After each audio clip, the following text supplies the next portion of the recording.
Good morning, just after 6 o'clock. Robert and Erin, 1017 FM, 710 Keel down yonder. Miss Erin has local news coming up next. The city's retirement fund is struggling, and a big company coming in to review and see just how bad it is. What about the old Sun Furniture building on Texas Street? Does it need to be saved? And Allendale Strong has a message for local leaders. Somebody went to the meeting last night. Somebody has stories to tell. Yeah. And let me see if I got this right. So the city's going to hire somebody to come in and review. They don't do these things for free, right? Oh, no, they don't. Fletcher Sports, traffic, and weather. It's all coming up this hour, and it's right here on Keel.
1017 FM, 710 Keel, Friday morning traffic, first one of the day. Here's Ruben. Looks like 3132's got it all clear for your early morning drive to work, but look out later on this morning for some traffic delays on I-49 northbound near Kings Highway.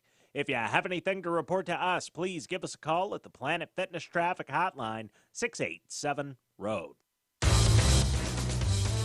Warmer temperatures for us here today, a little more heat and humidity for the weekend with a chance of thunderstorms as we look ahead to Father's Day. Mix of clouds and sunshine for us here today, a light south to southeast breeze, 88, 72 tonight, partly cloudy, low 90s for Saturday. Chance for thunderstorms Father's Day. I'm meteorologist Ken Boone at the Weather Channel.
.117 FM, 710 Keel. Robert J. Wright, yay. The award-winning Erin McCarty. Woohoo! Woohoo! What was that again? Woohoo! Your mic's not on. Someone needs to turn on my mic. Yeah. Woohoo! Yeah. Woohoo! Fire the producer. Yeah. Unfortunately, he knows where everything is. Yeah. Damn it, she noticed. I was hoping just to leave her mic off the whole show. Only one who knows where everything is. Yeah, pretty much. I tried when he was on vacation. What did I run the board over there for about 2 or 3 days? And it basically, remember, for a couple of days, like Wednesday, Thursday, and Friday. And by Friday, I you were was frazzled. I was pulling what little hair there is. I was removing arm hair out of Yeah. frustration. You were frazzled. You went to Allendale Strong last night. We'll talk about that a bit later this hour. But this is. Did you see, by the way, the really nice Facebook post that Daniel Erspamer, president of the Pelican Institute of Louisiana, put up about us last night? I did not. Holy cow, you're tagged. really cool? He tagged us both. You need to go look and see. I'll go look. Yeah, I'll go look. Don't be too excited about it. Okay. I'll go look. No, it's just nice. I just don't get on Facebook too much at night. I try to wind down. And I'm sorry, wind down or wind? both. Okay. Both. Let's start. I'm going to replay the Erspamer segment Okay. about Medicaid expansion, simply because it, from beginning to end, thanks basically to you and Daniel, not so much me, is one of the best and most informative and most entertaining segments we've done in a long time. And Erin, yesterday morning, I guess it was just after 7 o'clock, started the whole thing off. You have made a point that Medicaid expansion in Louisiana is costing us so much money because people on the lower income are deciding to let their private insurance go and sign up for Medicaid expansion. It can't be right, Daniel. That can't be happening.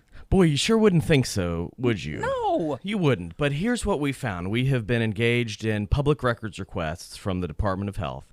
And the sad fact of the matter is, there's two pieces of this. One is the headline, to your point. It seems that upward of 35 to 40% of enrollees in Medicaid expansion had private health insurance prior to coming on to the Medicaid rolls. Perhaps even the scarier piece of this is the state just stopped tracking that number. Why? That's a great question. It was too hard. It didn't give you the information you want. It's hard to say. Okay. What they'll tell you Well, is let me say, because they didn't want to know. That's right. So what's the threshold for people at the earning level? Because, there might be people listening going, hey, I'm going to do that too. Heck. Don't do it. If I can save some money. What? The government encourage bad behavior in No, America? no, No. stop that. If somebody else can get it and I'm eligible too, why not me too? That's the Me Too movement for me. Me too. I want some of your money. Me too. I want free stuff. Yeah, That's so right. what's the threshold? Yeah, we're talking about $16,000-$17,000. Okay. It gets a little more complicated with dependents and all of Right. that. But that's right. And the rules are supposed to be set to where you can't do that. That's not the way it's supposed to work. But of course, these big bureaucracies, I mean, not only have we seen that, but 1,600 people who are making $100,000 or more were found to have been enrolled in Medicaid expansion, including one participant whose salary was greater than the governor's. Let me rephrase it this way. Okay, let me try this. The government doesn't, in its entitlement programs, encourage bad behavior. It encourages people to become wards of the state, i.e. dependent on the government, i.e. under the government thumb. Is that a little better? I think that's right. And here's the sad truth of it. Medicaid coverage is not what people want. We have, I think I may have cited this on your program before, just since Medicaid expansion, these are our 2017 numbers, so it's gotten worse. 5,000 people from the traditional Medicaid population have died on a waiting list for a procedure since we've expanded Medicaid to 500,000 able-bodied adults. There are 1.4 million people in Louisiana on Medicaid. When Governor Edwards expanded Medicaid early on in his administration, almost 4 years ago now, I guess. And everybody is like, whoopee, because it's free health care and the government's going to pay for it, meaning the federal.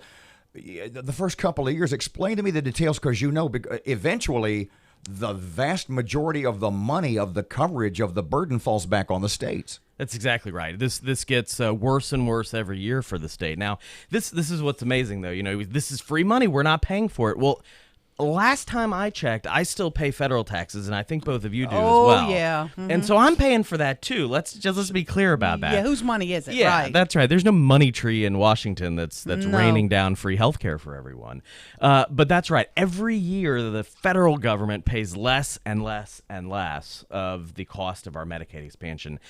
In just a few years, we'll be at 10% that the state is paying. And we're talking, if you thought we had a fiscal cliff a couple of years ago, we're talking $1 billion shortfall if we don't fix something. The folks with the Department of Health, are debunking your numbers, and they say that the clear majority of those who enroll under the expansion are working, but low-wage individuals who could not afford to pay the monthly premiums.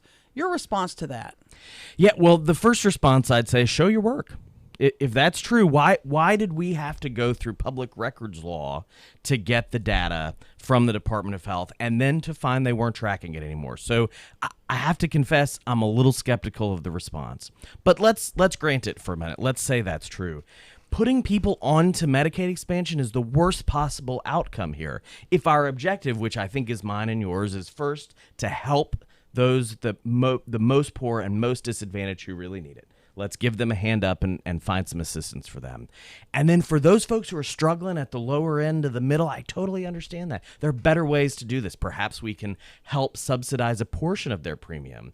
But the objective should not be to move people on an inefficient government program that people don't like, that is have a shrinking provider base as we expand the number of people going into it. This is not good policy, and it's not good for people. We can do better. We can find other ways to help the people who need it without making another federal bureaucracy and another government boondoggle. 101.7 FM, 710 Keel. Traffic time for Friday. Ruben's here. Looks like 3132's got it all clear for your early morning drive to work, but look out later on this morning for some traffic delays on I-49 northbound near Kings Highway. If you have anything to report to us, please give us a call at the Planet Fitness Traffic Hotline, 687-ROAD. Warmer temperatures for us here today. A little more heat and humidity for the weekend with a chance of thunderstorms as we look ahead to Father's Day. Mix of clouds and sunshine for us here today. A light south to southeast breeze, 88, 72 tonight. Partly cloudy, low 90s for Saturday. Chance for thunderstorms Father's Day. I'm meteorologist Ken Boone at the Weather Channel.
1017 FM, 710 Keel, time for sports. Fletch is here. Good morning from the sports desk of 1130 The Tiger. This is Tim Fletcher. The Toronto Raptors won their first NBA championship with a 114-110 win in Oakland over the two-time defending champion Golden State Warriors. Toronto's Pascal Siakam had 26 points and 10 rebounds. Kyle Lowry scored 21 of his 26 in the first half, and Fred VanVleet had 22 points, 12 in the decisive fourth quarter, with Kawhi Leonard, the MVP of the series, finishing with 22 points. Golden State did put up a heck of a fight. Already missing Kevin Durant, the Warriors lost Klay Thompson in the third quarter with a knee injury that was later diagnosed to be a torn ACL. And yet he still led the team with 30 points. Andre Iguodala had 22, Steph Curry 21. Curry was off the mark on a game-tying 3 in the closing seconds. Toronto's 4-2 series win included an improbable 3-0 mark on the Warriors' home floor. Justin Rose closed his opening round of the U.S. Open at Pebble Beach with 3 consecutive birdies to card a 6-under-par 65, tying Tiger Woods for the lowest score on the historic course at a U.S. Open. Ricky Fowler is among 4 golfers one shot back. Rory McIlroy 3-under par. Two-time defending champion Brooks Koepka is 2-under. Tiger is 1-under par, and Shreveport's David Toms shot a 1-over-par 72. And the Rangers dropped the series ender in Fenway 7-6 to the Red Sox. Boston overcame a 5-1 deficit largely on the strength of 5 homers from 5 different players. From the sports desk of 1130 The Tiger, this is Tim Fletcher.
Robert J. Wright, Erin McCarty, 1017 FM, 710 Keel.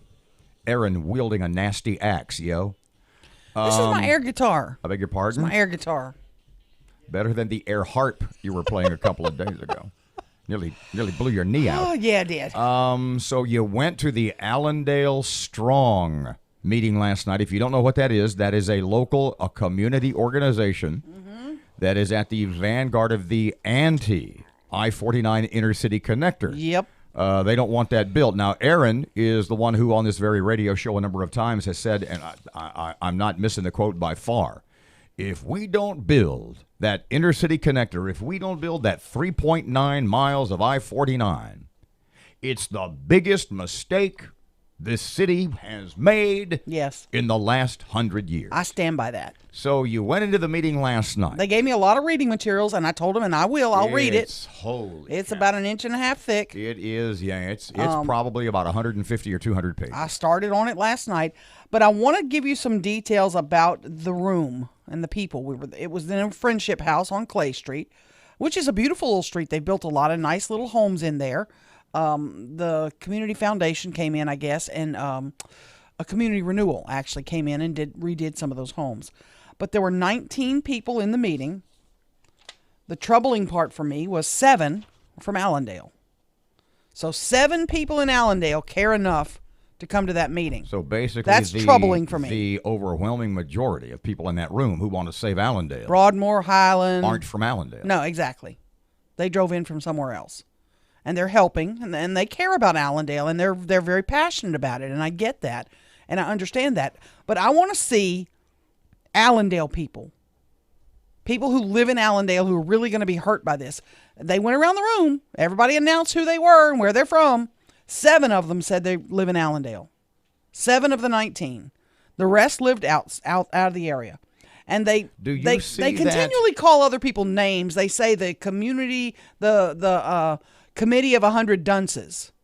And, what is it really? The committee of 100. Okay. Which is sort of that great big community leader, business leader, folks who give a damn sort of planning.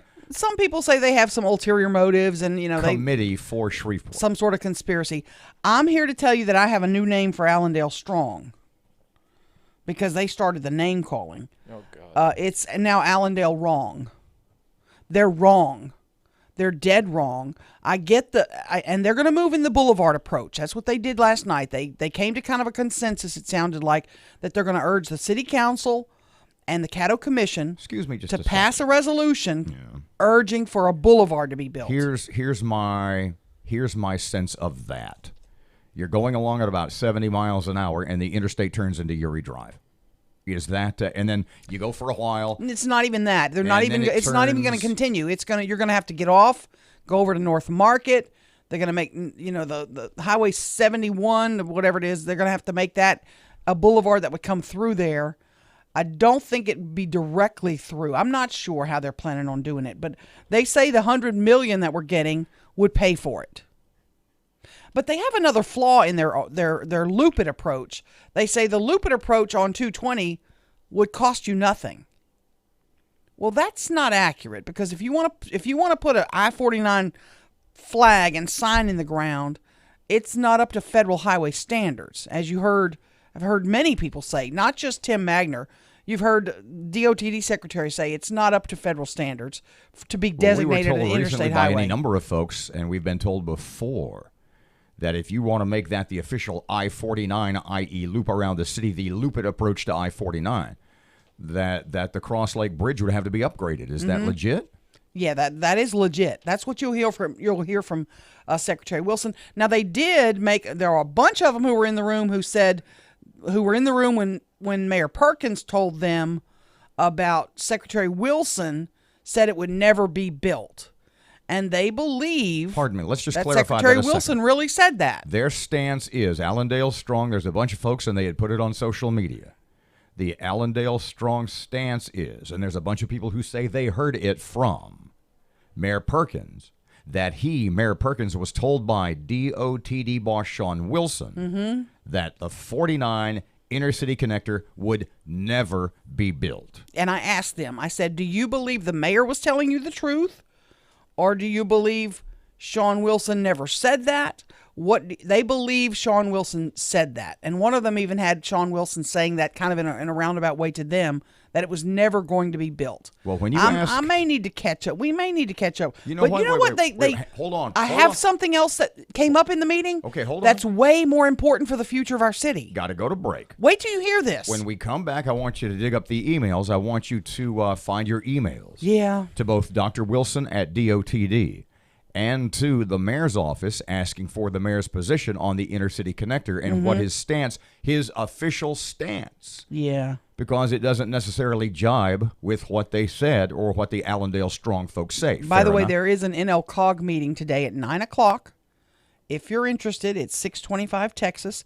This item, I don't think is on the agenda, but you can have public comments, 3 minutes or whatever it is. North Louisiana, or is it Northwest Louisiana Committee on Government, Commission on Government? Council on Government, yeah. Council. So basically just it's a whole bunch of area leaders getting together to talk about stuff.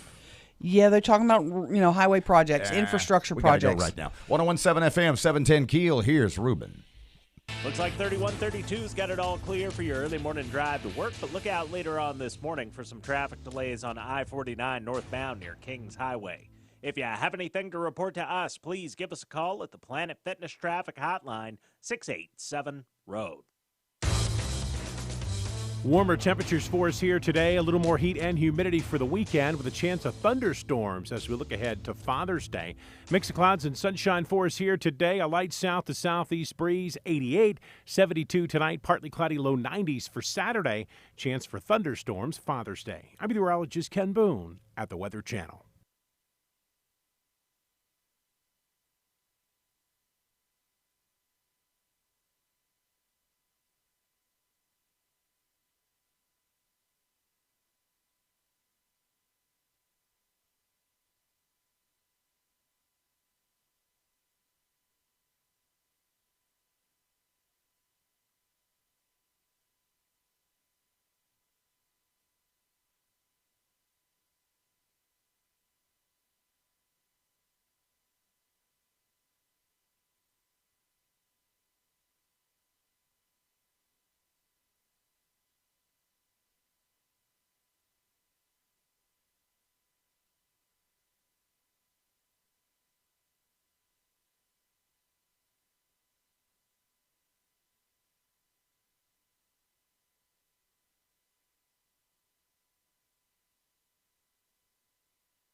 Information. KEEL News now. Prayer vigil planned for murder victims. Shreveport chapter of the NAACP holding a prayer vigil in honor of 2 people killed in a recent shooting downtown. The vigil set for tomorrow morning at 10 a.m. outside the Royalty Cigar Bar on Texas Street. Legarius Baines and Chasman Walters were gunned down outside the bar late Sunday night. Investigation into that shooting is ongoing. Body found in the woods in Shreveport. Staffers from Central Elementary discovered the body of Charles Davis in a wooded area near the school Thursday morning. At this time, a cause of death has not been determined. Investigation into the discovery is ongoing.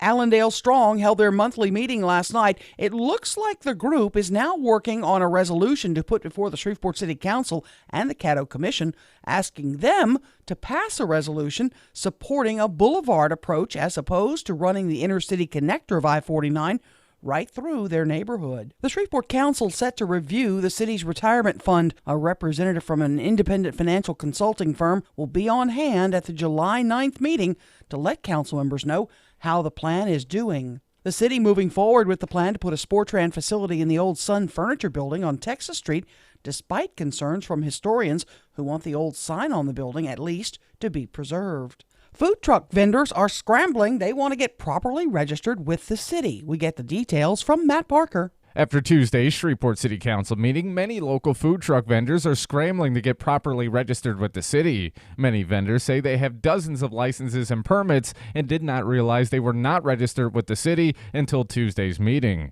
Officials say the easiest way to get registered is to stop by the MPC office. Those who are not registered with the city face up to a $500 fine. From 101.7 FM and 710 KEEL, I'm Matt Parker. White House Press Secretary Sarah Sanders leaving the White House at the end of the month at an event about criminal justice reform. She thanked the president for the opportunity. In the meantime, I'm going to continue to be one of the most outspoken and loyal supporters of the president and his agenda, and I know he's going to have an incredible 6 more years and get a whole lot more done. President Trump made the announcement on Twitter. Sanders says she's going home to spend more time with her family in Arkansas. Cuba Gooding Jr. turning himself in to police in New York after a woman accused him of groping her at a bar. The woman telling police Gooding grabbed her breast while he was drunk. Gooding's attorney Mark Heller says security video proves he did nothing wrong and reminds the public his client is innocent until proven guilty. All I ask of you is that you judge for yourself. Look at the video and make your own choice rather than relying on the overzealous policing in this matter. Heller says Gooding will plead not guilty to a misdemeanor charge of forcible touching. A valedictorian's bitter commencement speech goes viral. Kristen Goodwin explains.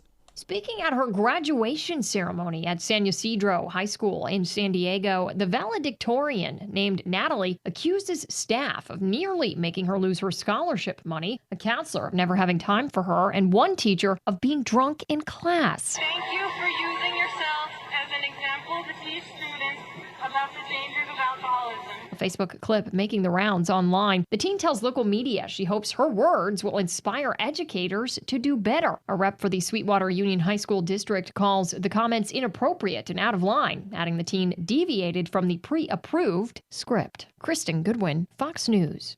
A recall of some of your morning staples.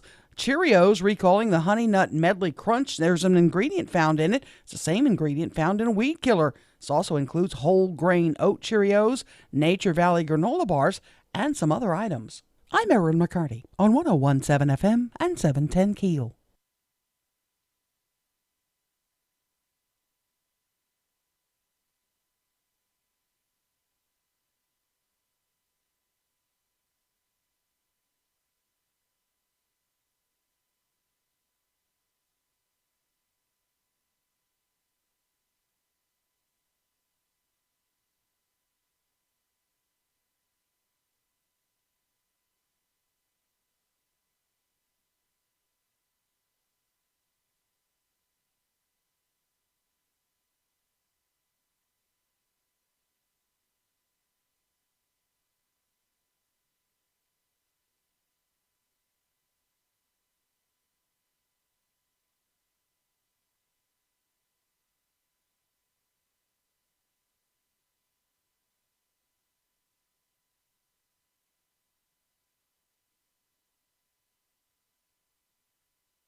.101.7 FM, 710 KEEL. Robert and Erin. We'll get back to the Allendale Strong, or as Erin now calls it, Allendale Wrong. Stuff in a couple of seconds, because we've got a short segment here. I don't want to get into something we don't have time for. Okay. So Boston Red Sox just retired slugger David Ortiz, who got shot a few days ago. Mm-hmm. And it looked like Matt said, this looks like a hit. Oh, no doubt. I said, what? He said, this looks like a hit. Then it comes out that sort of that he was having a relationship with either the girlfriend or the wife of a Dominican drug lord or something. So now there's another story. Fill us in. What's the latest? Well, I guess the police down in the Dominican Republic are giving out a little bit more information. Pardon me just a second. Evidently in the Dominican Republic, when you're shot, you don't get medical treatment in the Dominican Republic. He flew immediately, Right. like triage, but then right back to Boston. Mm-hmm.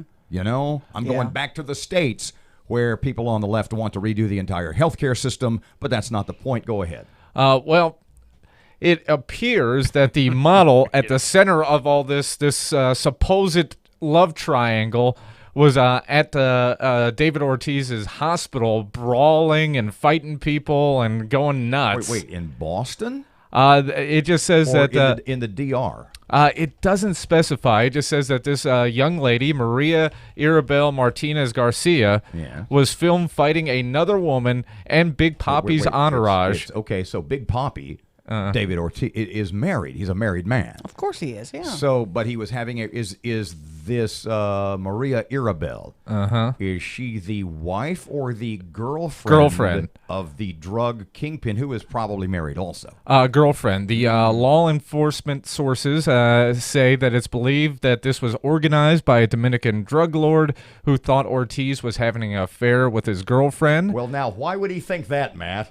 Well, it turns out Miss Garcia denies any romantic involvement with Ortiz, but it looks like he bought her a brand new $85,000 Lexus the day before he was shot. Yes, because he's friendly. All of the women every single woman I've ever bought a Lexus for, I've been in the friend zone. Yeah. and sadly, that's kind of true. It appears that the quote-unquote hitmen were paid about $8,000 to murder Ortiz. Wow. There's been 6 people arrested so far, and apparently there are more people involved. Police are still hunting them down. Have y'all not seen the video?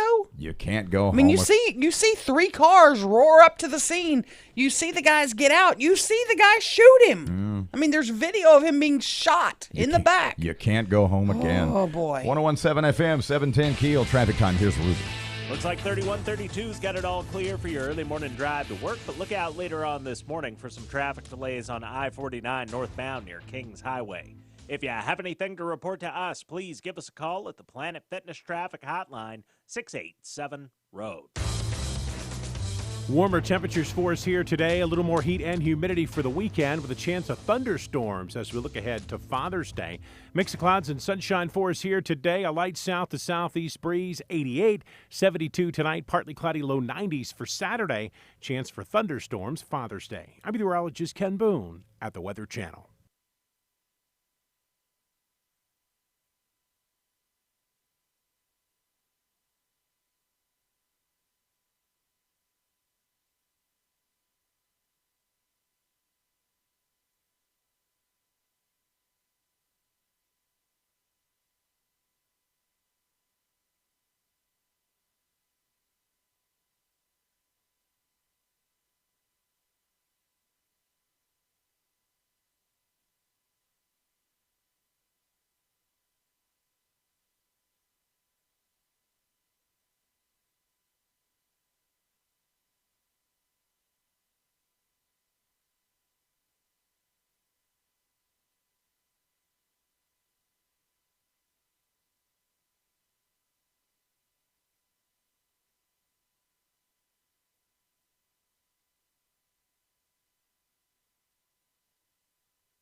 Yeah, get ready to lose half your stuff, Big Poppy.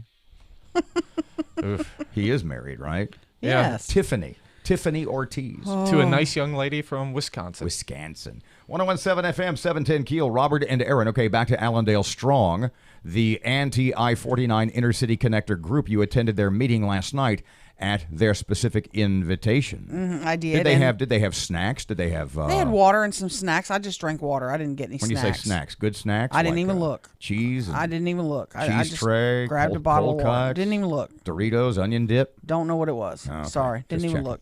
look. Just grabbed a couple of bottles of water.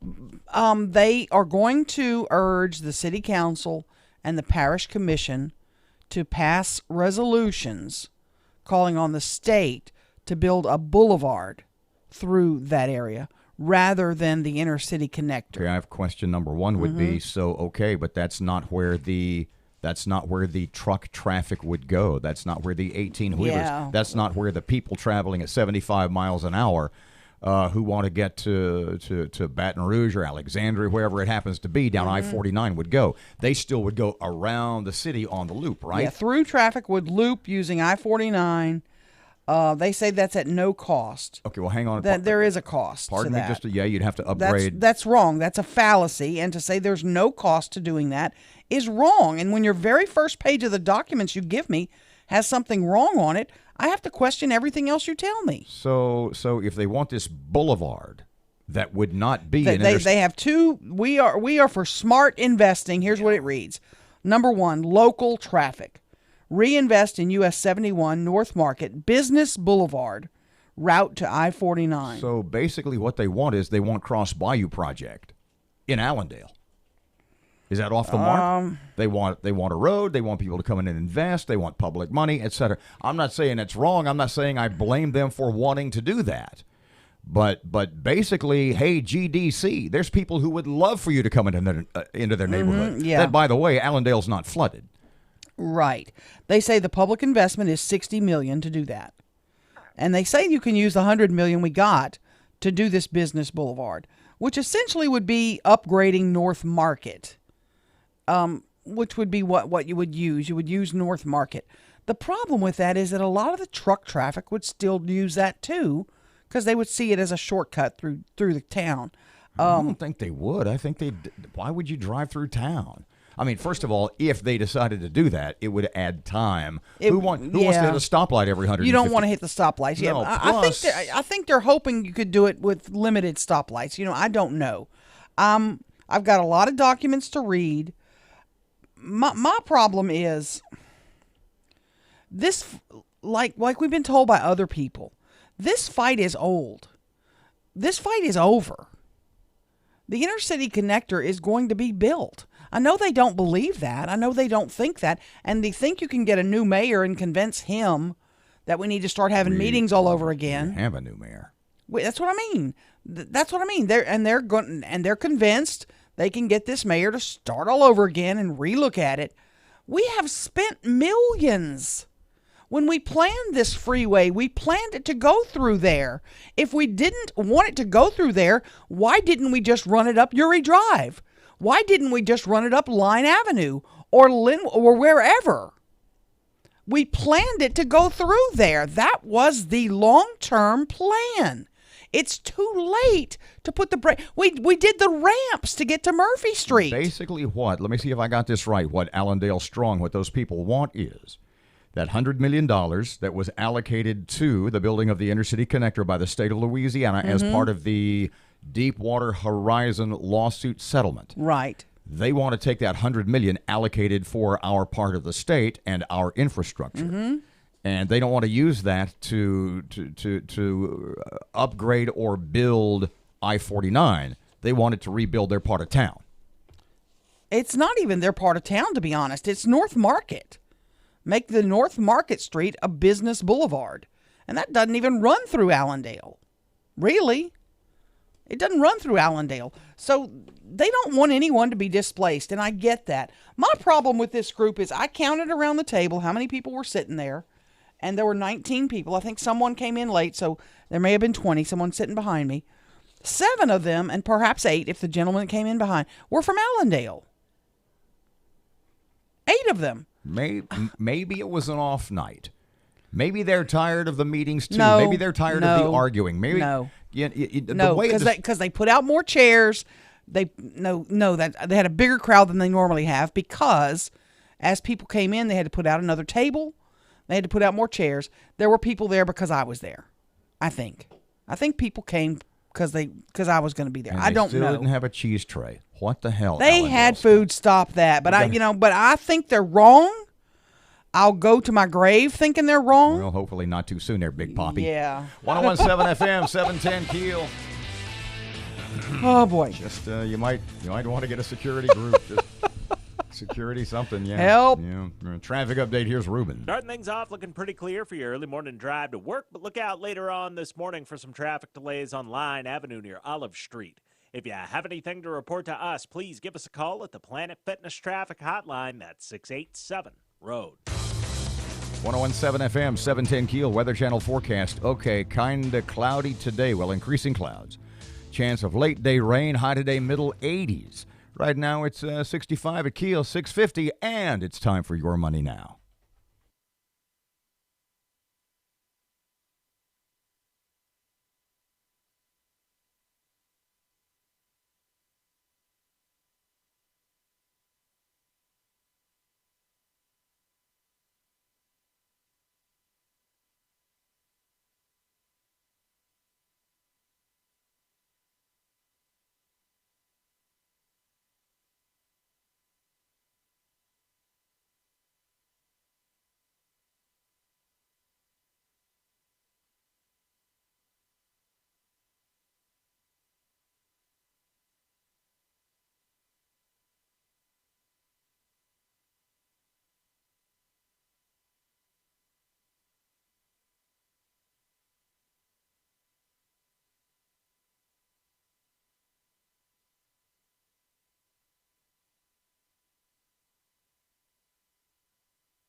1017 FM, 710 Keel. Here's Fletch. Good morning from the sports desk of 1130 The Tiger. This is Tim Fletcher. The Toronto Raptors won their first NBA championship with a 114-110 win in Oakland over the two-time defending champion Golden State Warriors.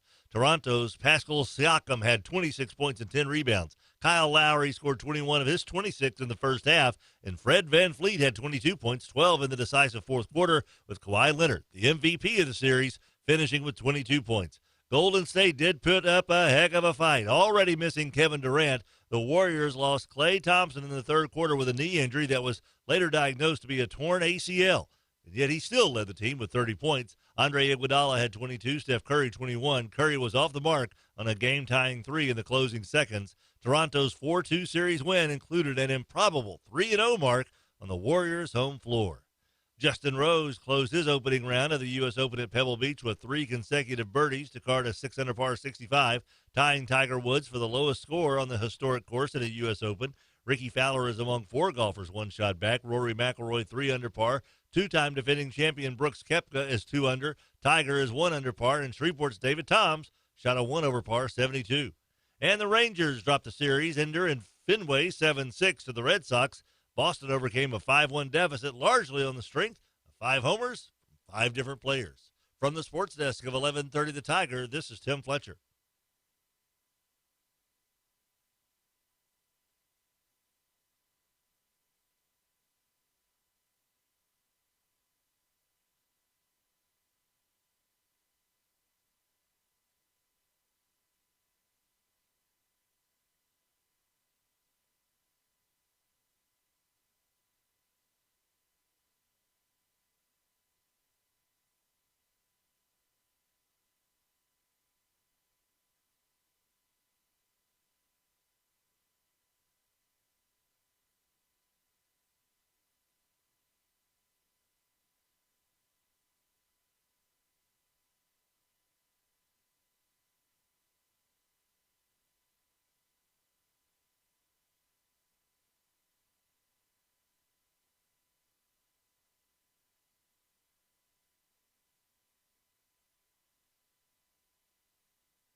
Erin's not going to take me to Tempo Eatery today. Of course, she has to go to has a meeting. Yeah. 1017 FM, 710 Keel. So I'm looking for somebody to buy me lunch at Tempo Eatery at the downtown airport. It was a long day yesterday. I'll start haranguing my friends on the air just a bit later. You need to. We had, was it an email? Was it on Facebook? Because I want to take a second here. We've got about a minute. And I wanted to address this because we haven't done it in a while. It was the one about, what's all the silence? I'm watching the video. How come there's so much silence? Matt, you answer this. You cover this with folks all the time. If you're watching on the stream, we want more Robert and Erin. Explain to folks why there are these 3 and 4 minute gaps of nothing. Well, for legal reasons on Facebook and YouTube, you can't play music or commercials. So during commercial breaks or any time there's a musical interlude, we have to cut the feed temporarily. That's the short answer, so we don't get sued and they delete all of our stuff. And let me tell you, YouTube will, if they find more than 2 or 3 or 4 seconds of music that you don't have publishing rights to, at least through them, they will not only turn you off for the day, they'll shut you down. Oh yeah, they'll suspend your account and just kill your properties. Just to give you guys a little explanation. 1017 FM, 710 Keel, here's Rush. State of New York is hemorrhaging rich millennials. According to a new study, more high-earning young people are packing up and getting out of New York than any other state. One destination is California's high-paying tech industry. But states with low or no income taxes like Florida, Texas, Washington State and Colorado, they're also attracting rich millennials. They figured out that keeping more of what they earn isn't selfish, it's smart, and it's good. Now, fiscal observers say the overflow of these wealthy millennials could have dire consequences for New York because they pay the lion's share of taxes. The state depends on their revenue. Now, will the liberals who run New York change their tax and spend ways to try to keep the millennials from leaving? No way. I'm a fiscal observer, too, and here's what I've noticed. Just a few years back, the news was about how desperate millennials were. They were living with mom and dad. They couldn't find jobs. They were convinced they'd be the first generation not to experience the American dream. Climate change is going to wipe them out. The Obama years. Now we're getting stories about how rich they are in the Trump years. What a difference one election can make. Are they smart enough to realize what happened to them? These rich millennials, I mean.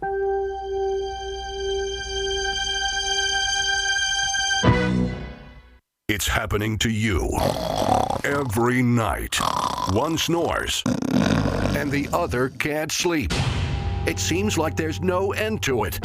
But now, there is a quick and easy-to-use solution. A natural solution. Snore Stop.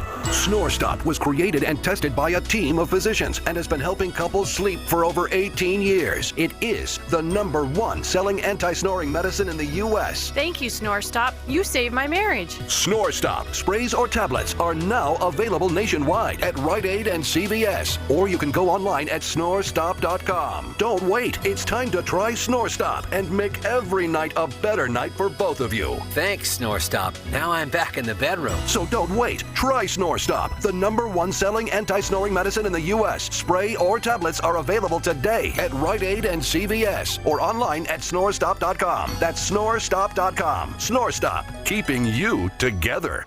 Keeping an eye right now on some slow-moving traffic on North Market near North Hearn Avenue. And we have some traffic delays on Old Minden Road near Airline Drive in Bossier City.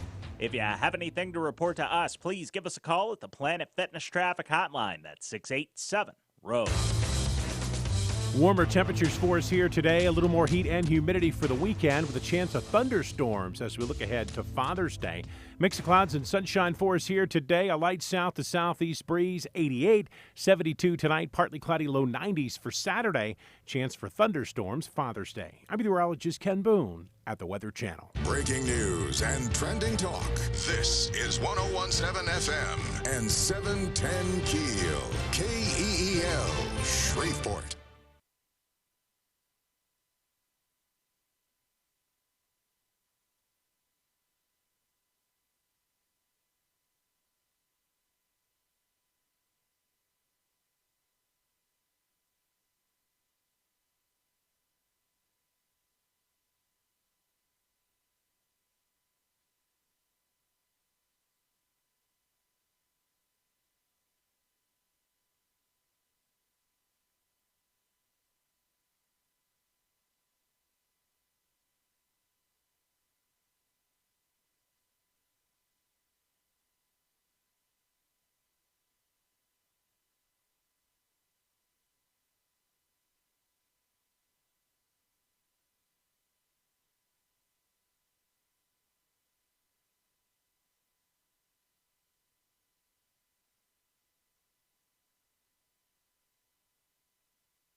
Good morning. Just after 7, it's Robert and Erin, 101.7 FM, 710 KEEL, and local news is next, and Erin's got it. We're going to talk about food trucks and what they are doing, more violence in our community. What's the answer? And the Sun Furniture Building on Texas Street. Is it historic? Is it not? We got lots to cover this morning. And we'll talk Allendale wrong again, too. Including your meeting last night at the Allendale Strong get-together. Oh, is that it? Anti-I-49. A little, ooh, Kitty has claws down there, Parky. Yeah. Fletcher in sports, traffic, and weather. It's all coming up this hour, and it's right here on KEEL.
KEEL Morning Report, now on 101.7 FM and 710 KEEL. Food truck vendors in Shreveport scrambling to get properly registered with the city. Many vendors say they have dozens of licenses and permits and didn't realize they were not registered with the city until the Tuesday council meeting. Officials say the easiest way to get registered is to stop by the MPC office. Those who are not registered face a $500 fine. A former Bossier Sheriff's deputy will spend the next 4 years in federal prison on child pornography charges. James Grant was arrested following a federal investigation into his friend and child pornography distributor, James Wilson. Grant will have to register as a sex offender. Allendale Strong held their monthly meeting last night. It looks like the group is now working on a resolution to put before the Shreveport City Council and the Caddo Commission, asking them to pass a resolution supporting a boulevard approach as opposed to running the inner-city connector of I-49 right through their neighborhood. Prayer vigil planned for murder victims. Matt Parker with the details. The Shreveport chapter of the NAACP will be holding a prayer vigil in honor of 2 people killed in a recent shooting downtown. The vigil will be held tomorrow morning at 10 a.m. outside the Royalty Cigar Bar on Texas Street. Legarius Baines and Chasman Walters were gunned down outside the bar late Sunday night. An investigation into the shooting is ongoing. From 101.7 FM and 710 KEEL, I'm Matt Parker. Body found in the woods in Shreveport. Staffers from Central Elementary discovered the body of Charles Davis in a wooded area near the school Thursday morning. At this time, a cause of death has not been determined. Investigation into the discovery is ongoing. A lot of all-purpose flour sent all over the country getting recalled. Jill Nadeau has the details. Some King Arthur flour getting yanked off store shelves because of the potential for E. coli contamination. About 14,000 cases of 5-pound bags of unbleached all-purpose flour sold by Target, Walmart, and other retailers getting recalled across the U.S. The impacted flour has a best-if-used-by date of December of this year. No one reported sick yet, but the Food and Drug Administration warns an E. coli infection can lead to serious kidney damage and even death. Jill Nadeau, Fox News. The Larry O'Brien NBA Championship trophy in the hands of a Canadian team for the first time as the Toronto Raptors upset the defending champion Golden State Warriors 114-110 in Game 6 of the series in Oakland. Leonard makes it official. Now the Warriors just inbound, and that's it. There's the new NBA champion, and it's a team from Toronto, Canada. We, the North, are now we, the champions. The Raptors, the 2019 NBA champs. The final call on ABC, Kawhi Leonard awarded the NBA Finals MVP, averaging 28.5 points during the series. I'm Erin McCarty on 101.7 FM and 710 KEEL.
.101.7 FM, 710 KEEL traffic time. Here's Ruben. The intersection at Line Avenue and Kings Highway is dealing with some slow-moving traffic right now. And we have some traffic delays on East Texas Street near Hamilton Road in Bossier City.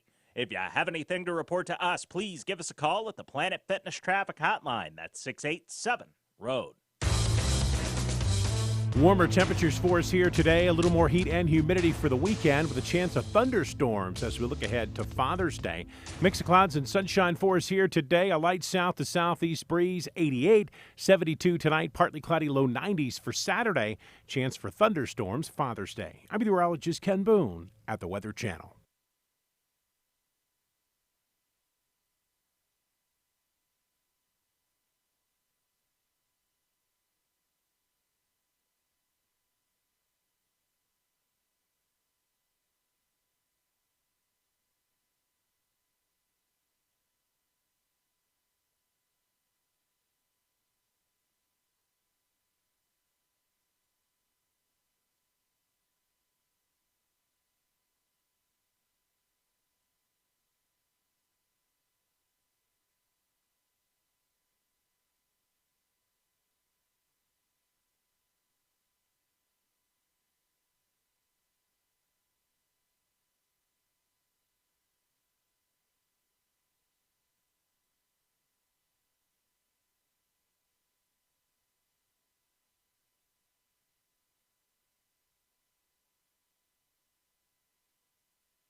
.101.7 FM, 710 KEEL, Robert J. Wright and Erin McCarty. Sorry for waiting so long. I'm about to hit send on this email. What? Adrian Perkins. Hold on.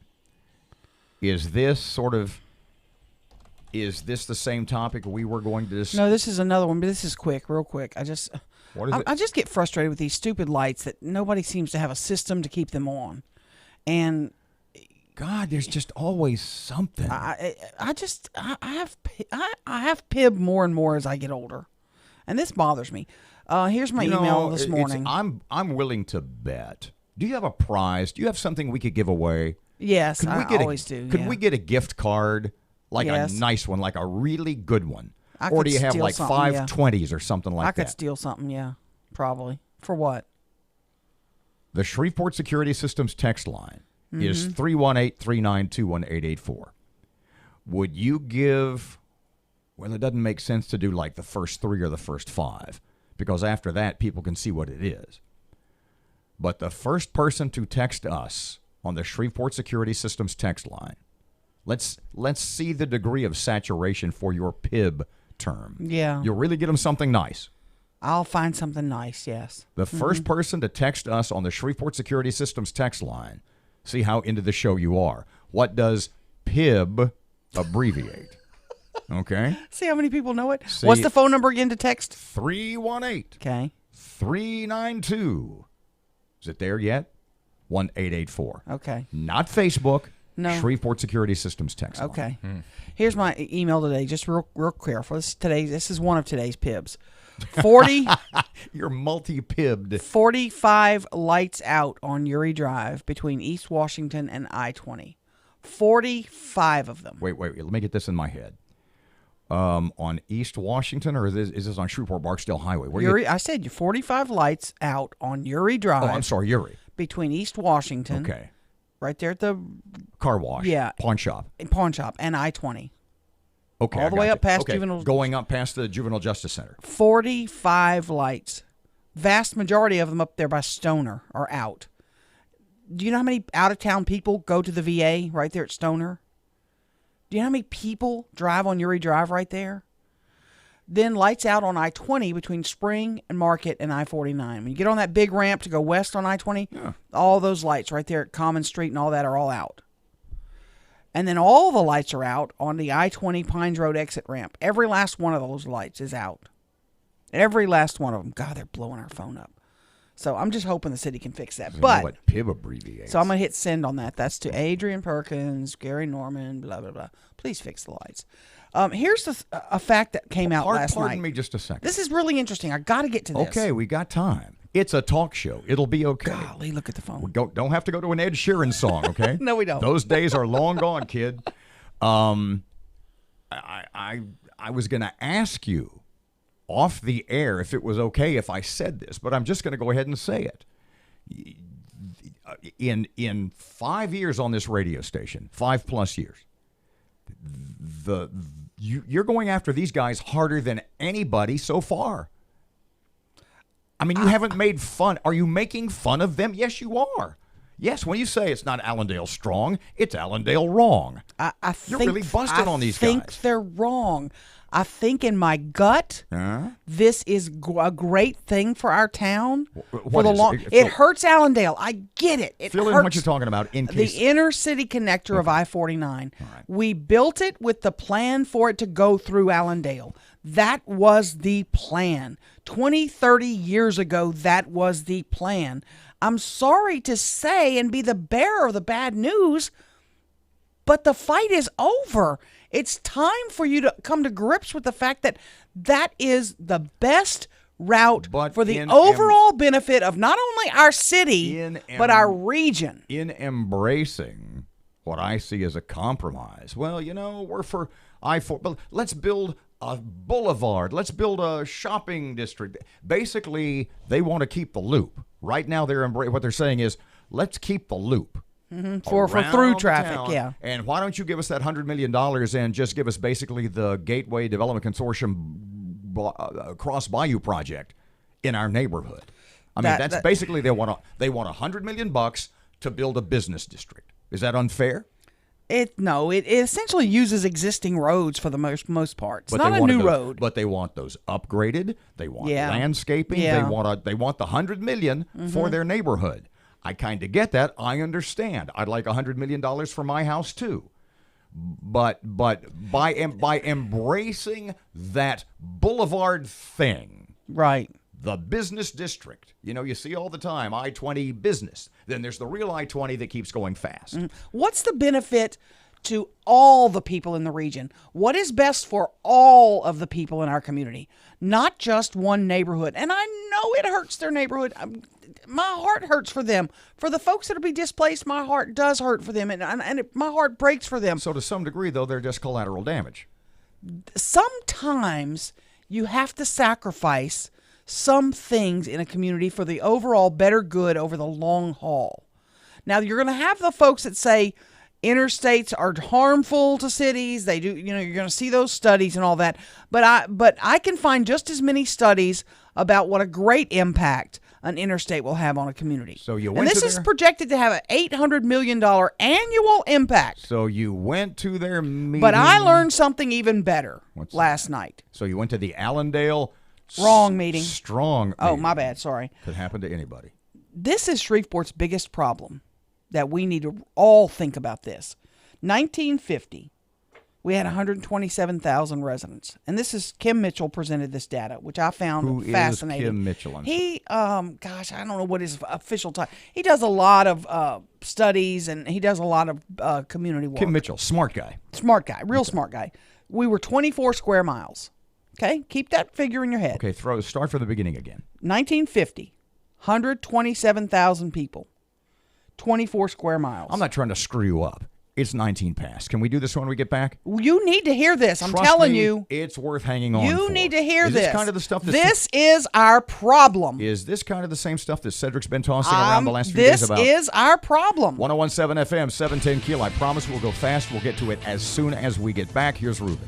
Keeping an eye right now on some slow-moving traffic on North Market near North Hearn Avenue, and we have some traffic delays on Old Minden Road near Airline Drive in Bossier City. If you have anything to report to us, please give us a call at the Planet Fitness Traffic Hotline. That's 687-ROAD. Warmer temperatures for us here today. A little more heat and humidity for the weekend with a chance of thunderstorms as we look ahead to Father's Day. Mix of clouds and sunshine for us here today. A light south to southeast breeze, 88, 72 tonight. Partly cloudy, low 90s for Saturday. Chance for thunderstorms Father's Day. I'm meteorologist Ken Boone at the Weather Channel.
.101.7 FM, 710 KEEL Sports. Good morning from the sports desk of 1130 The Tiger. This is Tim Fletcher. The Toronto Raptors won their first NBA championship with a 114-110 win in Oakland over the two-time defending champion Golden State Warriors.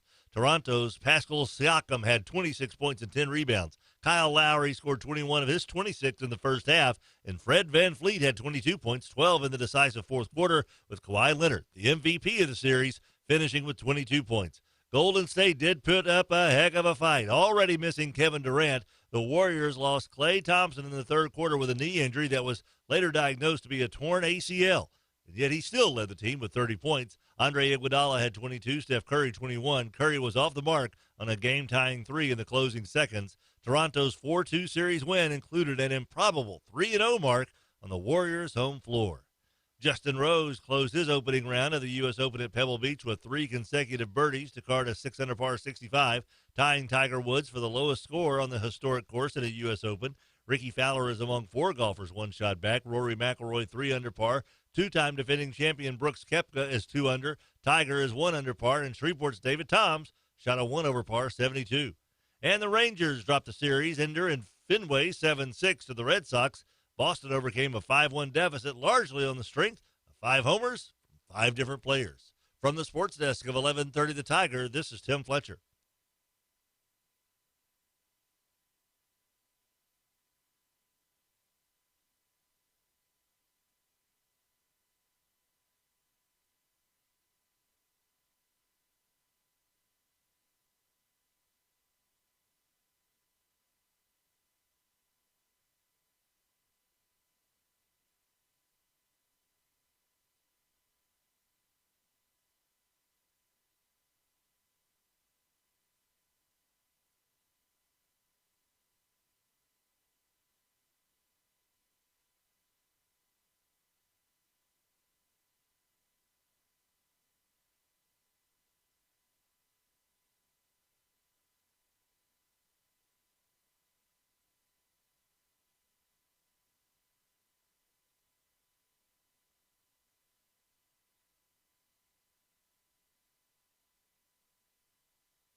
.101.7 FM, 710 Keel, Robert and Erin. Okay, so Pib, we won't mention names, but let me get to this. But our boy T.A., we'll Yeah. work in initials here. Congratulations. We'll find you a prize. What did we yeah. get, about 50 texts real fast? We got about, yeah. That was awesome. Panties in a bunch is Panties Pib, in, yeah. Or panties in bunch. Okay, yeah. 1950. Okay, hang on a second.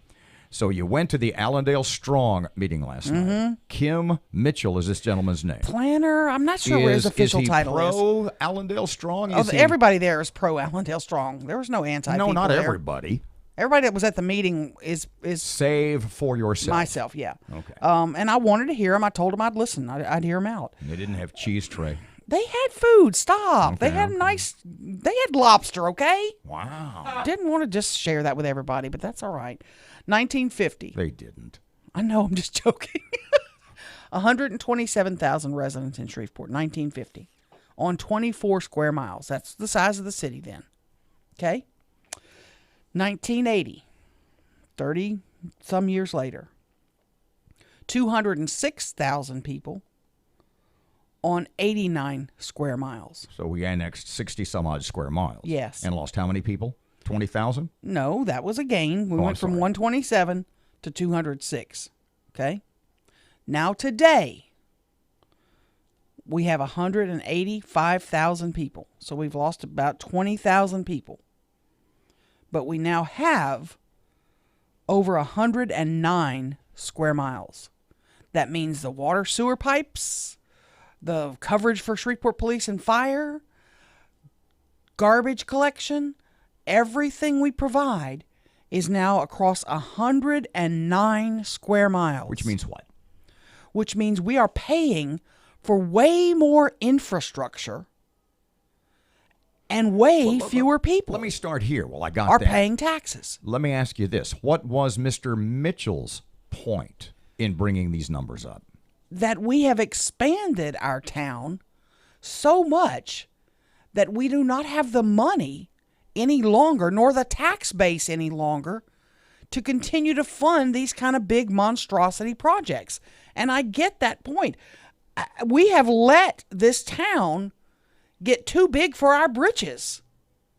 And we have fewer and fewer people paying all the taxes. That's why we have these problems of our retirement fund, and sanitation workers need a raise and police officers need a raise. This is going to sound horrible. As the city has grown, as it has annexed more and more land, that was done primarily to bring more taxpayers into the fold. You bet. Okay, because the point I'm making is, if you consider 1950, what number? Your first number was 1950. 1950, 127,000. 1950, old Shreveport. I would reckon that the majority of what you call the non-taxpayers are in old Shreveport. Non-taxpayers in old Shreveport. Yeah. I would be willing to bet. You can't call them non-taxpayers, though, Robert. That's pretty bold. Okay. They buy things. They pay sales taxes. The point I'm making they is don't this. own homes. No, they don't pay property But taxes. the point you're making is that we have expanded beyond our ability to take care of. Okay. We have but understand the reason for that annexation was to expand the tax base. Right. And if you de-annex, if you start a campaign of de-annexing, what are you going to do? We don't need Southern Trace anymore. I got an That's idea. the problem. Let's draw the line That's at the Ellerby problem. and Flournoy Lucas. So do you de-annex something like Queensboro? I would be No, willing. you can't do that. Let me rephrase what you thought was a slightly insensitive remark on my part. I am willing to bet that since 1950, the parts of the city that are now the city that we annexed are where today the majority of the tax dollars come from. Oh, absolutely. Okay, then you can't de-annex. Right, you can't can't. shrink the city. That's You all. can't, but we made a huge mistake. How is it a huge mistake if annexing the city brought in more money? And today, it would be an even greater mistake to de-annex because you're getting rid of the people who are, in fact, the majority of your tax dollars. When it didn't bring in enough money to cover what these long-term costs are going to be, $1 billion infrastructure price tag. Because we have to run sewer lines to Southern Trace. We have to keep them up. We have to put them on a plan to take care of them, which we did not fund. We did not plan for. So we're looking at $1 billion to take care of all this infrastructure under our ground. And we don't bring in that much in money. The people who are in the outlying areas of the city are, in fact, dare I say, the ones who are paying for and or more than paying for the city services they use. Would that... Well, the problem with that is even those folks are leaving the city. People who are in the inner city can't afford to leave. The ones who have left, the 20,000 plus that have left since 1980 and have gone to North Bossier, North DeSoto, those were big tax dollars. Don't you think an interesting map of the city would be to see, and you could kind of do a little color code. Oh, they have it. To see the money people make. Wouldn't you be willing to bet that if you put red dots around where the richest people in Shreveport are, don't you think it would probably look like a donut? A red donut? It sure might. Okay. It absolutely so the point might. I'm making, I will make again. The people who are more than paying for the city services they use are the ones who, in fact, are in the areas that were the most recently annexed parts of the city. But they are also the ones leaving our city, too. We're not growing a tax base any longer. Our tax base is shrinking. So where is your case to de-annex? Why My case is not to de-annex. I just think that's one of our huge problems, and I don't think it's fixable. You can't de-annex property that pays taxes. That would be the stupidest thing you ever did. Unless you de-annexed. Ooh, never mind. You can't de-annex Queensboro. Don't even say it. 101.7 FM, 710 KEEL. Traffic update now. Here's Ruben. Looking right now at some slow-moving traffic on Texas Avenue near Linwood Avenue. And we're starting to see some traffic delays on Airline Drive just north of I-220 in Bossier City. If you have anything to report to us, please give us a call at the Planet Fitness Traffic Hotline, 687-ROAD. Warmer temperatures for us here today. A little more heat and humidity for the weekend with a chance of thunderstorms as we look ahead to Father's Day. Mix of clouds and sunshine for us here today. A light south to southeast breeze, 88, 72 tonight. Partly cloudy, low 90s for Saturday. Chance for thunderstorms Father's Day. I'm meteorologist Ken Boone at the Weather Channel.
of information. KEEL News now.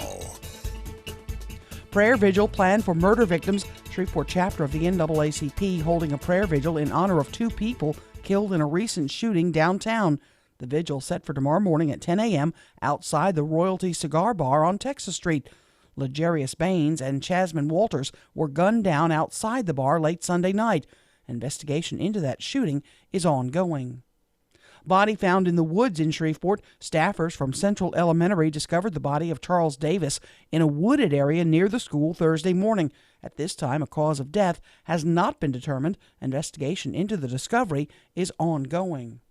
Allendale Strong held their monthly meeting last night. It looks like the group is now working on a resolution to put before the Shreveport City Council and the Caddo Commission, asking them to pass a resolution supporting a boulevard approach as opposed to running the inner-city connector of I-49 right through their neighborhood. The Shreveport Council set to review the city's retirement fund. A representative from an independent financial consulting firm will be on hand at the July 9th meeting to let council members know how the plan is doing. The city moving forward with the plan to put a Sportran facility in the old Sun Furniture building on Texas Street, despite concerns from historians who want the old sign on the building at least to be preserved. Food truck vendors are scrambling. They want to get properly registered with the city. We get the details from Matt Parker. After Tuesday's Shreveport City Council meeting, many local food truck vendors are scrambling to get properly registered with the city. Many vendors say they have dozens of licenses and permits and did not realize they were not registered with the city until Tuesday's meeting. Officials say the easiest way to get registered is to stop by the MPC office. Those who are not registered with the city face up to a $500 fine. From 101.7 FM and 710 KEEL, I'm Matt Parker. White House Press Secretary Sarah Sanders leaving the White House at the end of the month at an event about criminal justice reform. She thanked the president for the opportunity. In the meantime, I'm going to continue to be one of the most outspoken and loyal supporters of the president and his agenda, and I know he's going to have an incredible 6 more years and get a whole lot more done. President Trump made the announcement on Twitter. Sanders says she's going home to spend more time with her family in Arkansas. Cuba Gooding Jr. turning himself in to police in New York after a woman accused him of groping her at a bar. The woman telling police Gooding grabbed her breast while he was drunk. Gooding's attorney Mark Heller says security video proves he did nothing wrong and reminds the public his client is innocent until proven guilty. All I ask of you is that you judge for yourself. Look at the video and make your own choice rather than relying on the overzealous policing in this matter. Heller says Gooding will plead not guilty to a misdemeanor charge of forcible touching. A valedictorian's bitter commencement speech goes viral. Kristen Goodwin explains. Speaking at her graduation ceremony at San Ysidro High School in San Diego, the valedictorian named Natalie accuses staff of nearly making her lose her scholarship money, a counselor of never having time for her, and one teacher of being drunk in class. Thank you for using yourself as an example to teach students about the dangers of alcoholism. A Facebook clip making the rounds online. The teen tells local media she hopes her words will inspire educators to do better. A rep for the Sweetwater Union High School district calls the comments inappropriate and out of line, adding the teen deviated from the pre-approved script. Kristen Goodwin, Fox News. A recall of some of your morning staples. Cheerios recalling the Honey Nut Medley Crunch. There's an ingredient found in it. It's the same ingredient found in a weed killer. This also includes whole grain oat Cheerios, Nature Valley granola bars, and some other items. I'm Erin McCarty on 101.7 FM and 710 KEEL.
1017 FM, 710 Keel. Robert and Erin, Shreveport Security Systems text line. 318-392-1884. I was going to say exploding like man, did it like it when ever. you put the Jiffy Pop in the microwave. Nice move there, A Shep. PIB is panties in a bunch, Yeah, by the way, in case you didn't know. Congratulations to our winner who will remain Yeah. anonymous, but the initials are TA. Getting a lot of texts about why we're giving so much time to Allendale Strong. Well, wait just a second. Okay, these are obviously the people that are anti-Allendale. Yes, they Okay, are. You have spent 90 I've been minutes. calling them Allendale wrong Yeah, all it's morning. Not exactly. She's not exactly highlighting their strong points. Why are y'all giving Allendale Strong so much coverage? Ken Mitchell is an employee of Community Renewal, but yet spends donors' money on fighting the I-49 inner-city connector. You guys need to speak to more business leaders, not them.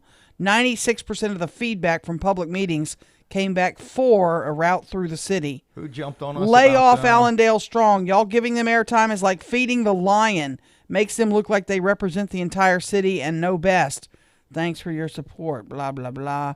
I'm getting Allendale Strong folks are saying, let's see. Basically, everybody hates you right now. Oh, they all hate me. Yeah, they all hate me. Basically, that's okay. The pro inner city connector folks think you're sucking up to Allendale Strong, and the Allendale Strong folks are all pissed off because you're calling them Allendale wrong. Yeah. And say that if we don't build the highway, it'll be the biggest mistake the city's made in a century. Those were Fuller Center homes owned by residents paying mortgages.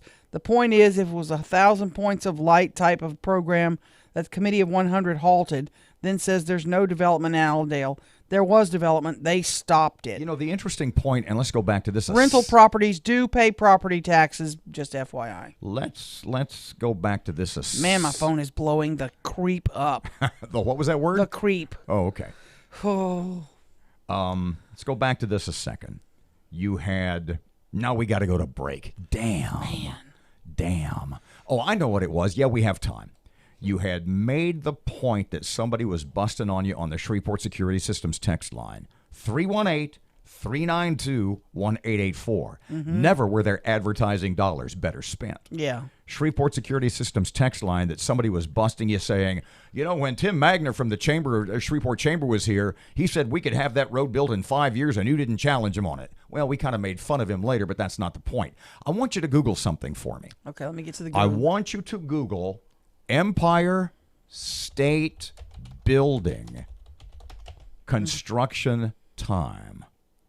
Okay, that popped right up. And I want you to read what's in the little box. It stands 103 stories tall. Okay, you're going to New York. Yeah. The Empire State Building, for so many years, the tallest structure. There's no way. You just saw what I saw. The Empire State Building Wait, read the whole thing. It stands 103 stories tall, 1,250 feet to top floor, excludes the height of an antenna, which is 204 feet. It's located on 5th Avenue between 33rd and 34th in Manhattan. Listen carefully, the kids. Empire State Building took only 1 year and 45 days to build, or more than 7 million man-hours. 1 year and 45 days. When you have the will, there's a way. 1017 FM, 710 Keel traffic update. Ruben's here. The intersection of Mansfield Road and Westburg Coons Industrial Loop's dealing with some slow-moving traffic right now. And we have some traffic delays on East Texas Street near Benton Road and Bossier City. If you have anything to report to us, please give us a call at the Planet Fitness Traffic Hotline. That's 687-ROAD. Warmer temperatures for us here today. A little more heat and humidity for the weekend with a chance of thunderstorms as we look ahead to Father's Day. Mix of clouds and sunshine for us here today. A light south to southeast breeze, 88, 72 tonight. Partly cloudy, low 90s for Saturday. Chance for thunderstorms Father's Day. I'm meteorologist Ken Boone at the Weather Channel.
1017 FM, 710 Keel. Robert J. Wright and Erin McCarty. Jack Spring Electric Shockbuster Button. Ooh. At the ready. Yeah. We're like at about DEFCON 3 this morning. We're relatively safe. Mm-hmm. Happy Flag Day, by the way. Fly your American flags, please. For after 8 o'clock. No, I'm going to do it now. We'll talk about the pension plan for the city, which is going to be the next big thing, it would appear. Cool, man. We'll it's talk in about. trouble. I promise we'll talk about that first segment after 8 o'clock. Okay. Father's Day is Sunday, and every year you write an open letter to your dad, who passed away in 1980. 87. Okay, and I'm going to do it privately this time. No. I understand that. But that doesn't mean we can't take 4 or 5 minutes. Oh, gosh. I love my dad. And we talk about our fathers, or specifically your dad. And you don't have to read the letter. But if you were to meet a stranger and they say, Erin, I remember last year you read that open letter to your dad. And you updated him on your kids, and one in the Marines, and one of them married. I mean, just what fine men they've become and how he loved them, etc. If you were to tell somebody who didn't know you or your father and your relationship with him, Daddy's little princess, in 30 to 45 seconds, maybe a minute, tell me about your dad. My dad was a gregarious, fun-loving salesman all his life. Everybody that knew him loved him. He was a great storyteller. He was a great jokester. He was loving, sweet, gentle, and kind. I have 5 brothers, if you did not know. You're the only girl, but you're not the youngest. You're next to youngest child. Right. I'm the next to youngest. And you have one younger brother. One younger brother. All of my family, my mother included, could sleep till 2 in the afternoon, except for me and my father. We were both early risers. We would get up at the butt crack of dawn. I always did. Even as a teenager, I'd get up at 6 o'clock in the morning. We'd go sit in our little family room. He'd sneak, even as a little child, he'd sneak me coffee against my mother's wishes, and we'd sit and drink coffee together. I remember even in my college days, I'd be cramming for a test early one morning. I didn't have to be at school till 8:30 or 9 or whatever. And I'd be cramming for a test, and he'd come in. He'd say, let me ask you some questions. Let me ask you some of the questions. We'd sit and drink our coffee. Him in the rocking chair, me sitting on the sofa. He loved me unconditionally and would do anything for me. Any day, any moment. And it was mutual. It was mutual. His hugs were like nothing I've ever felt in my life. He was a strange character, though. He would drink his buttermilk. He would dunk a big thing of cornbread in it. My grandfather did that. But go ahead. His biscuits. Let me ask you He something. made homemade biscuits that would just make your mouth Your water. father was not only a veteran, a combat veteran of World War II. Yes. But he was a Bronze Star winner. Yes, he was. He saw, and he never talked about it, and you and I kind of talked about that a couple of weeks ago, where my friend Jack's dad was at D-Day, and then at Okinawa. Mm-hmm. After the war in Europe, he went to the Pacific, and he never talked about it either. And finally he said, I don't want to. It's awful. Yeah. I don't want to remember that crap. Right. It was terrible. Right. Given all the really awful stuff that your dad saw, can you sort of connect the dots to where he still was the man he was? Oh, gosh, yeah. He was a strong, honorable man. My father would not have cheated on his taxes. He would not have cheated in business. He would not have, if you would overpay somewhere or underpay a bill, he would call them back and go, I think you got this bill wrong. You didn't charge me for my iced tea. He would stop a waitress and do those kinds of things. One of my favorite stories of my dad, and was just to show you how much a father cared for a child, is this story from somewhere in the middle of Mississippi. I think Greenville, Mississippi. I'm not sure. He was a traveling salesman. And during the summer, he would take, each child would go with him for one of the weeks he would be traveling. And I went one particular summer, and we were staying in a hotel right across the street from the main drag where all the little shops were, downtown Greenville, Mississippi, all the shops. And he'd go in, he'd haul his samples in, do the show, and he'd take his orders, and then he'd move down to the next store. He tells me, I'll be back for lunch. We'll have lunch. And I'm about 12, I guess, 10 or 12. And I was a good swimmer. He said, go swimming if you want, and I'll be back for lunch. I'll bring you lunch. I'm at the pool swimming lunchtime. And my father comes back to the pool, and he has lunch, bagged lunches for us.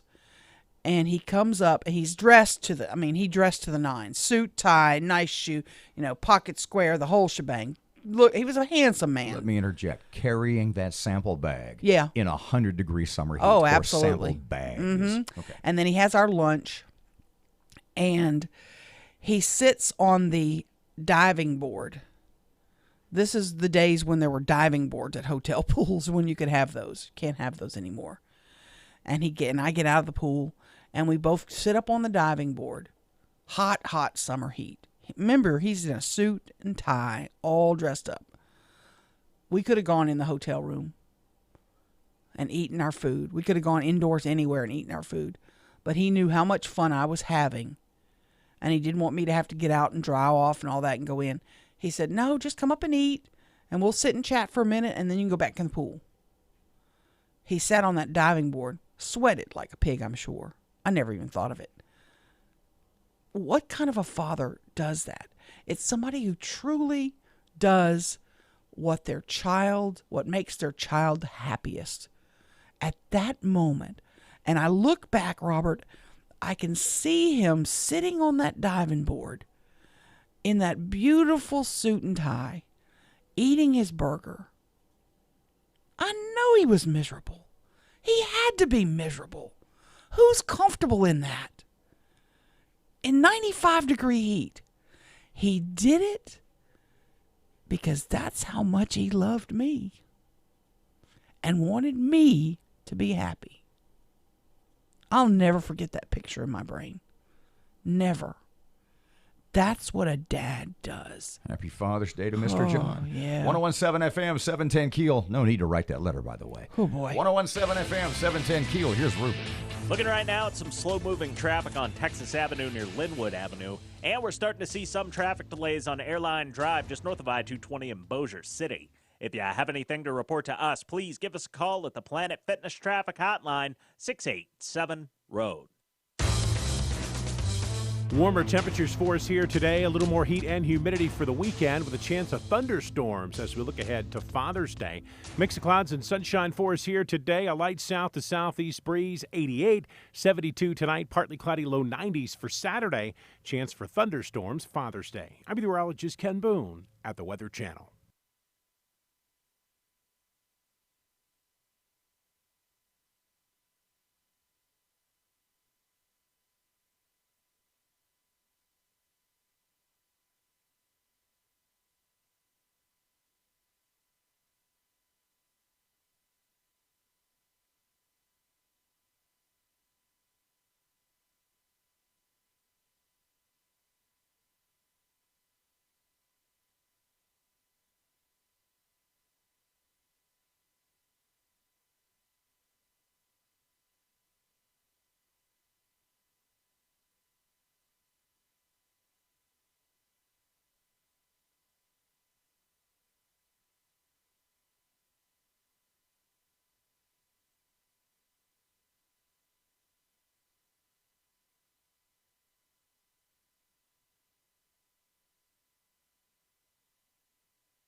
.7 FM, 710 KEEL. Here's Fletch. Good morning from the sports desk of 1130 The Tiger. This is Tim Fletcher. The Toronto Raptors won their first NBA championship with a 114-110 win in Oakland over the two-time defending champion Golden State Warriors. Toronto's Pascal Siakam had 26 points and 10 rebounds. Kyle Lowry scored 21 of his 26 in the first half, and Fred VanVleet had 22 points, 12 in the decisive fourth quarter, with Kawhi Leonard, the MVP of the series, finishing with 22 points. Golden State did put up a heck of a fight. Already missing Kevin Durant, the Warriors lost Klay Thompson in the third quarter with a knee injury that was later diagnosed to be a torn ACL. And yet he still led the team with 30 points. Andre Iguodala had 22, Steph Curry 21. Curry was off the mark on a game-tying 3 in the closing seconds. Toronto's 4-2 series win included an improbable 3-0 mark on the Warriors' home floor. Justin Rose closed his opening round of the U.S. Open at Pebble Beach with 3 consecutive birdies to card a 6-under-par 65, tying Tiger Woods for the lowest score on the historic course at a U.S. Open. Ricky Fowler is among 4 golfers one shot back. Rory McIlroy 3-under par. Two-time defending champion Brooks Koepka is 2-under. Tiger is 1-under par, and Shreveport's David Toms shot a 1-over-par 72. And the Rangers dropped the series ender in Fenway 7-6 to the Red Sox. Boston overcame a 5-1 deficit largely on the strength of 5 homers from 5 different players. From the sports desk of 1130 The Tiger, this is Tim Fletcher.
Got to go? 101.7 FM, 710 Keel. Here's Sean Hannity.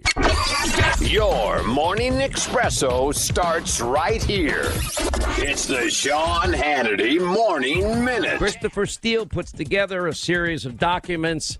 Combined, they are known as the Steele dossier, the dirty Russian dossier. The New York Times suggesting likely Russian disinformation from the get-go. Then Hillary and her campaign, they're excited, and they're spreading this information. They have friends within the intelligence community that are leaking parts of this for the purpose of influencing the 2016 election. They're disseminating it to the Washington Post, and so that means the unverified Russian Hillary Clinton bought and paid for lies are being told to the American people. The Sean Hannity Show from coast to coast later today. Blinds.com is America's #1 online retailer for affordable custom window coverings, and they will totally transform the look of your home and prepare for the warmer weather with quality window treatments and your choice of fabrics and textures and colors. Just go to Blinds.com right now for your free online design consultation and save up to 40% on customer favorites. Plus, listeners save an extra $20 on top of that with the promo code Hannity. Blinds.com, promo code Hannity. Rules, restrictions apply. Are you putting your retirement savings in a 401k, IRA, or investment account? Then I have one word of advice. Stop. Experts warn of a stock market crash any day now, and you could lose 50% or more of your hard-earned savings again. But you don't have to lose a penny. There's a better, safer way to save for retirement, and you can learn about it in a free report. This method continues to grow your money even when the market tumbles. To get this free report, go to bankonyourself.com. That's bankonyourself.com. Bankonyourself.com. The intersection at Highland Avenue and Olive Street's dealing with some slow-moving traffic right now. And we're still dealing with some traffic delays on I-20 westbound near Spring and Market. If you have anything to report to us, please give us a call at the Planet Fitness Traffic Hotline, 687-ROAD. 1017 FM 710 Keel Weather Channel forecast. Increasing clouds, small chance of rain later today. Good chance of rain for the weekend. High today, middle 80s. Right now, 69 at Keel. Breaking news and trending talk. This is 1017 FM and 710 Keel. KEEL, Shreveport.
You knew this was going to happen. I know. You I knew knew this it gonna happen. was. 1017 FM, 710 Keel, just past 8 o'clock. Robert and Erin, local news in a second or two.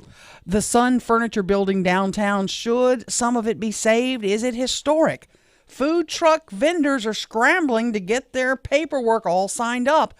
And the retirement fund for the city of Shreveport is in bad shape. I got to tell you, for somebody that was busting on herself, I don't think I did a very good job on this morning's newscast. This is going to be one of the best ones ever. You guys need to listen to this. Okay. Plus, the city pension thing, which seems to be, I'm not going to say unraveling, but we'll talk about that in a second. Mm-hmm. And Erin just told me a story that it was so good I would not let her finish because I want you to hear it too. Get your tissues, though. Fletcher in sports and traffic and weather, and it's all coming up this hour right here on Keel. Brett Michaels, the multi-platinum superstar.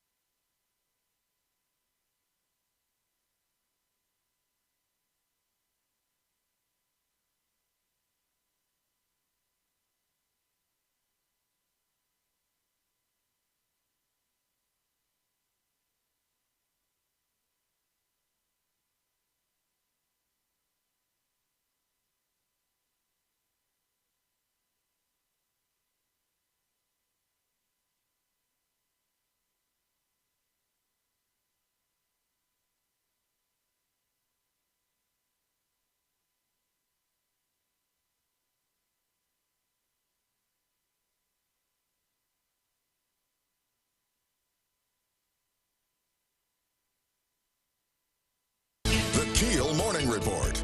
Now on 1017 FM and 710 KEEL. Shreveport Council to review the city's retirement fund. Matt Parker with the details. At the July 9th Shreveport City Council meeting, the council will review an audit of the city's retirement fund. A representative from Milliman Inc., an independent financial consulting firm, will be on hand to review the fund with the council. As of December 31st, the pension plan is less than 42% funded. Councilman John Nicholson wants to review the fund and come up with a plan to make it more solvent. From 1017 FM and 710 KEEL, I'm Matt Parker. The city moving forward with the plan to put a Sportran facility in the old Sun Furniture building on Texas Street, despite concerns from historians who want the old sign on the building, at least, to be preserved. Food truck vendors in Shreveport scrambling to get properly registered with the city. Many vendors say they have dozens of licenses and permits and didn't realize they were not registered with the city until the Tuesday council meeting. Officials say the easiest way to get registered is to stop by the MPC office. Those who are not registered face a $500 fine. Prayer vigil planned for murder victims. Shreveport chapter of the NAACP holding a prayer vigil in honor of 2 people killed in a recent shooting downtown. The vigil set for tomorrow morning at 10 a.m. outside the Royalty Cigar Bar on Texas Street. Legarius Baines and Chasman Walters were gunned down outside the bar late Sunday night. Investigation into that shooting is ongoing.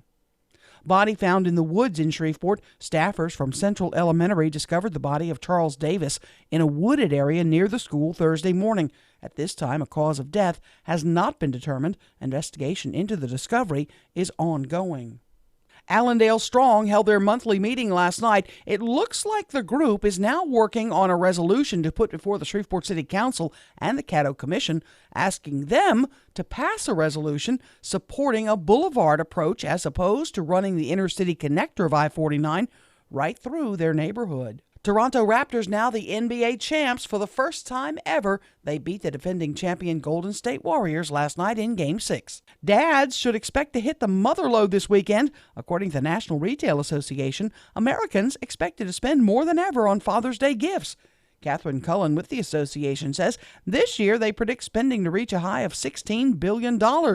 She says greeting cards remain the most popular item, along with 3 categories of gifts: special outings, clothing, and gift cards. So if you're a dad out there, you might expect to receive one of those this weekend. Sons and daughters predicted to spend an average of $139 on gifts this year. It's an increase of 70% since 2009. I'm Erin McCarty on 1017 FM and 710 KEEL.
Eight.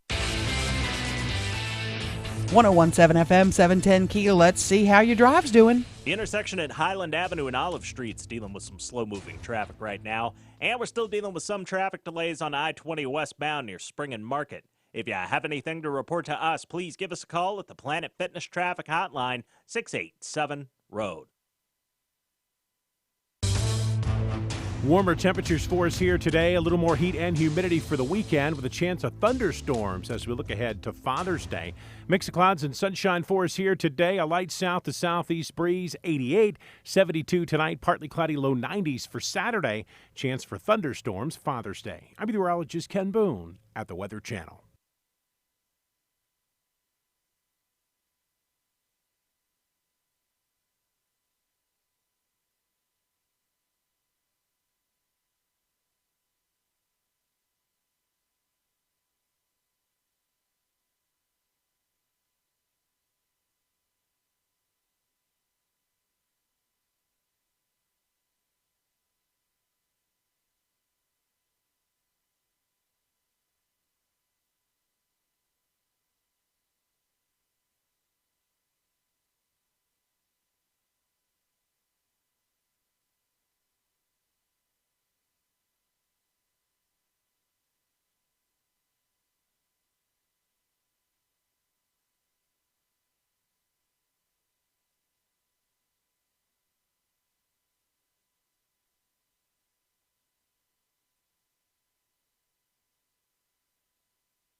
.101.7 FM, 710 KEEL. Robert J. Wright and Erin McCarty. KEEL app, a free download from Office Furniture Source.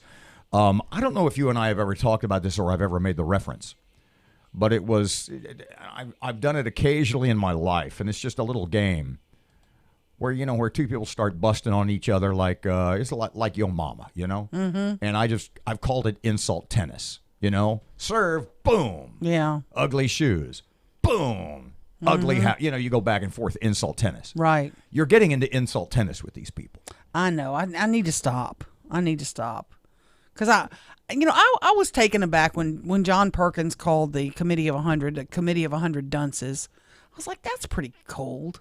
So I started calling them Allendale Strong, and they're taking offense to me calling them that. Well, I only call them that because they're calling them a Committee of 100 Allendale Strong dunces. You're calling them Allendale Wrong. Okay. Yeah. Hold that thought. We'll get to that in the second segment in about 10 minutes. Right now, I want to talk about the pension stuff. Okay. So the Shreveport City pension liability, this is it, I assume, I know because my brother was on the fire department, and their pension, the fire department pension, is a private pension plan. Mm-hmm. It's outside the city. Right. The city has its own retirement fund, and it's now only funded at close to about 42%. Like virtually every other municipality in America. So our pension liability, is that number in there? The last I don't remember. I don't have that number, no. I don't have that number. God, I don't want to say anything because I don't know for sure. There's a number in my head, but I don't know if I remember it correctly. The problem is we had a bad year last year in terms of the investments, and it lost money. I made a lot of money in my market last year, didn't you? So who's investing? Well, the year before it did well, and last year it didn't do well. And, that happens from time to time. You're going to have a down year. And they had a down year. But they didn't answer the question. Who's managing this? I don't know. Okay. I don't know. I couldn't tell you who's in charge of it.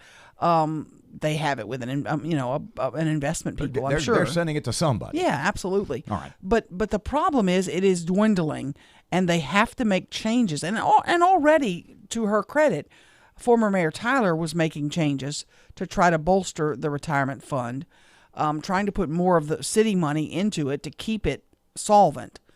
But it's still way down. One more cost. One more rising cost of city government. Mm-hmm. Look, the reason people get into government is because you can retire when you're 55 and get a free ride for the rest of your life. Right. Or at least make a damn good living. Mm-hmm, exactly. And look, like you and I have said before, when you see these retirement plans, these municipal the promises they make when you see these things crumble. I get it. That was the deal you signed up for. Sure.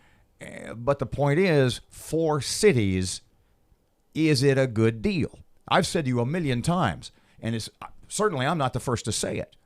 As a citizen of a municipality, of a city, of a state, of a nation, we pay the people who work for us. They have way better deals than we have. Yes. I don't have a pension plan where I can retire and make 90, 92, 94, 96% of my annual salary for life after 25 or 30 years, whatever it happens to be. Right. It's a pretty damn sweet deal. So, go ahead. What's the plan? They're going to hear from an auditor July 9th who's done an audit of the city's retirement fund. It's a company called Milliman, Inc., an independent financial consulting firm, going to be at the city council meeting to go over the audit. Is this going to be again? I'm sorry. July 9th. Okay.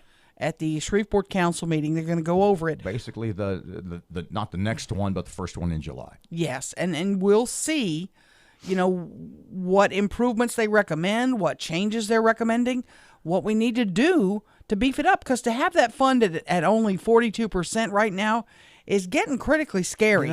Yeah, it sounds kind of weird. But compared to major cities like Chicago that have like these the pension liabilities in the hundreds of millions of dollars or more, I don't know how that stacks up. I don't know, because it's a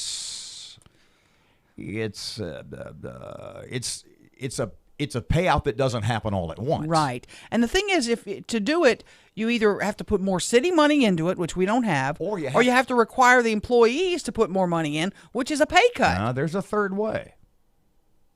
Yeah. You take more money from the citizens. Oh, yeah. You ask us to fund it. Yeah.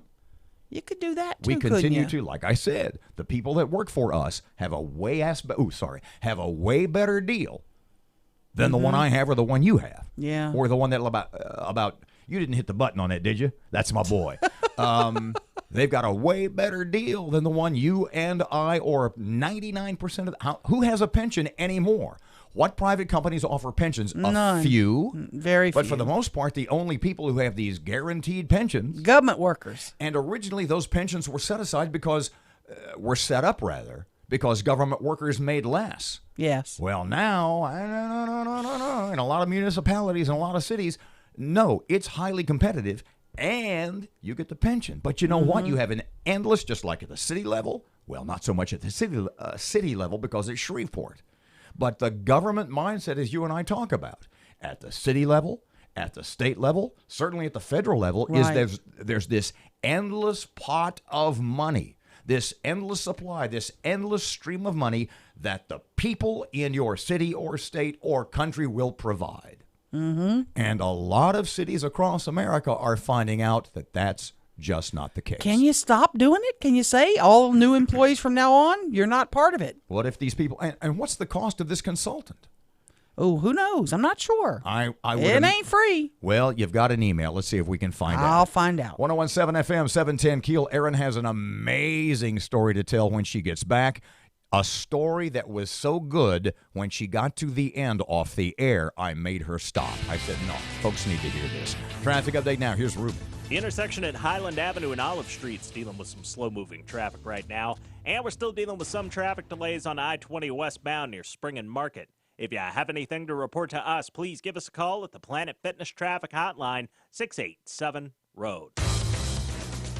Warmer temperatures for us here today. A little more heat and humidity for the weekend with a chance of thunderstorms as we look ahead to Father's Day. Mix of clouds and sunshine for us here today. A light south to southeast breeze, 88, 72 tonight. Partly cloudy, low 90s for Saturday. Chance for thunderstorms Father's Day. I'm meteorologist Ken Boone at the Weather Channel.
1017 FM.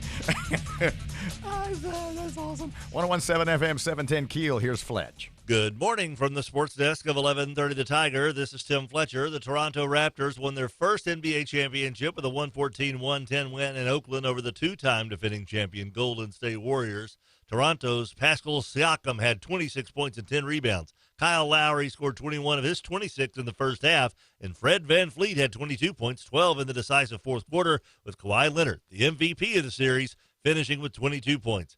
Golden State did put up a heck of a fight. Already missing Kevin Durant, the Warriors lost Klay Thompson in the third quarter with a knee injury that was later diagnosed to be a torn ACL.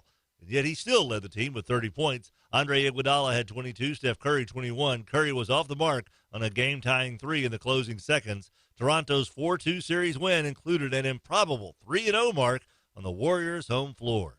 Justin Rose closed his opening round of the U.S. Open at Pebble Beach with 3 consecutive birdies to card a 6-under par 65, tying Tiger Woods for the lowest score on the historic course at a U.S. Open.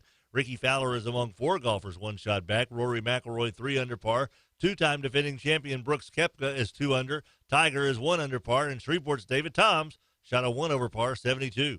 And the Rangers dropped the series ender in Fenway 7-6 to the Red Sox. Boston overcame a 5-1 deficit largely on the strength of 5 homers from 5 different players. From the sports desk of 1130 The Tiger, this is Tim Fletcher.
Oh, boy. You're going to make me do this, aren't you? 1017 FM, 710 Keel. Erin was telling me, Erin started the story off the air at the top of the hour, and I said, Stop. as she got farther into it, and she goes, wait, and I said, stop.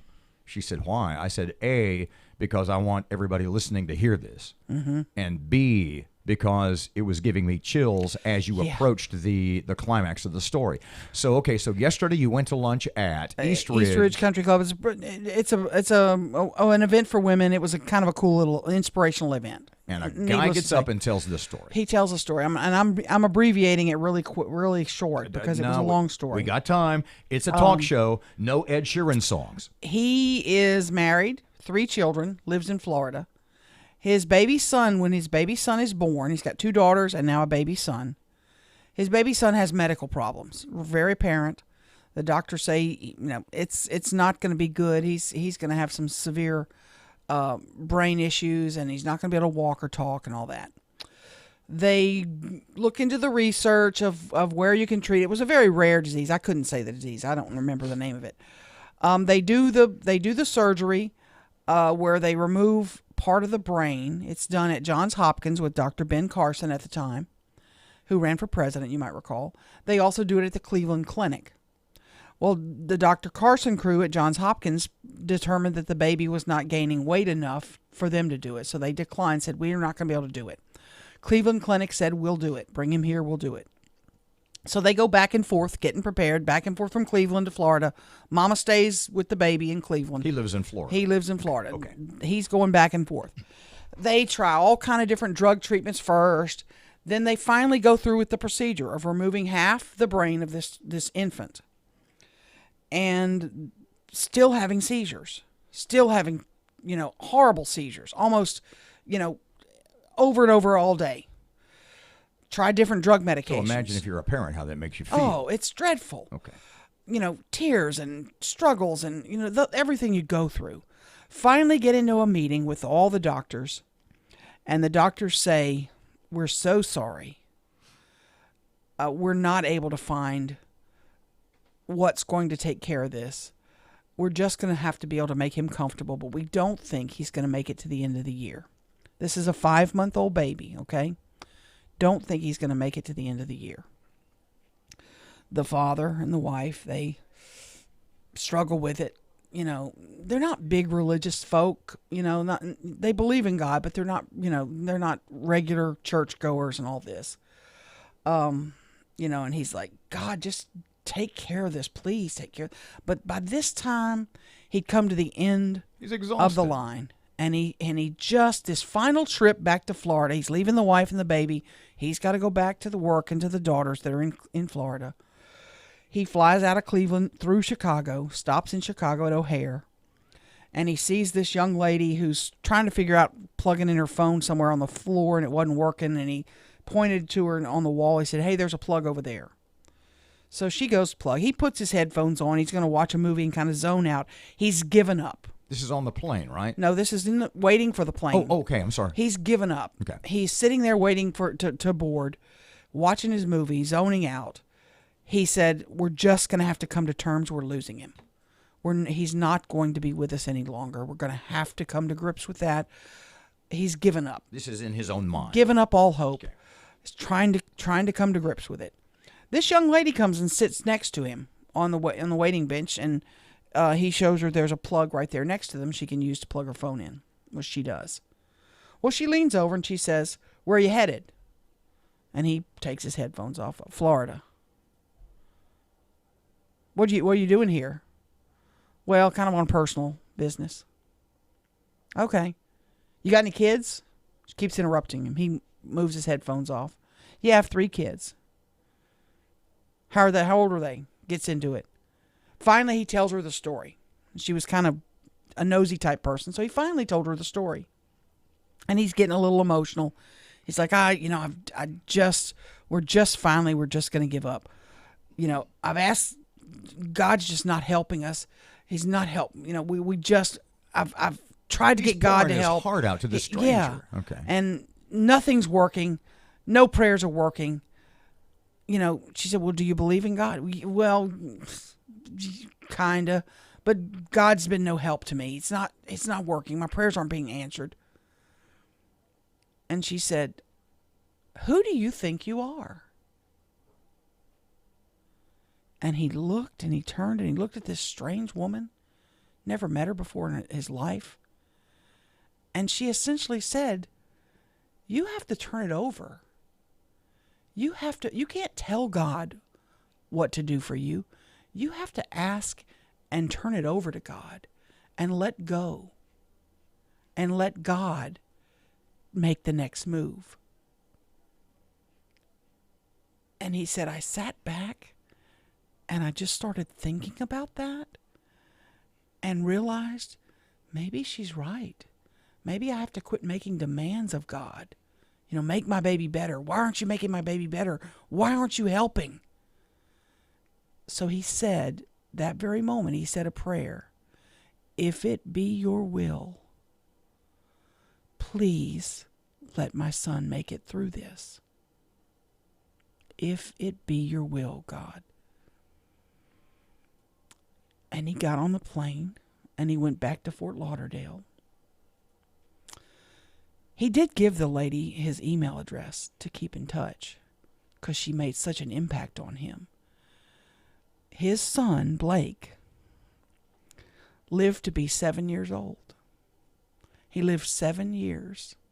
He wasn't supposed to make it to the end of that year.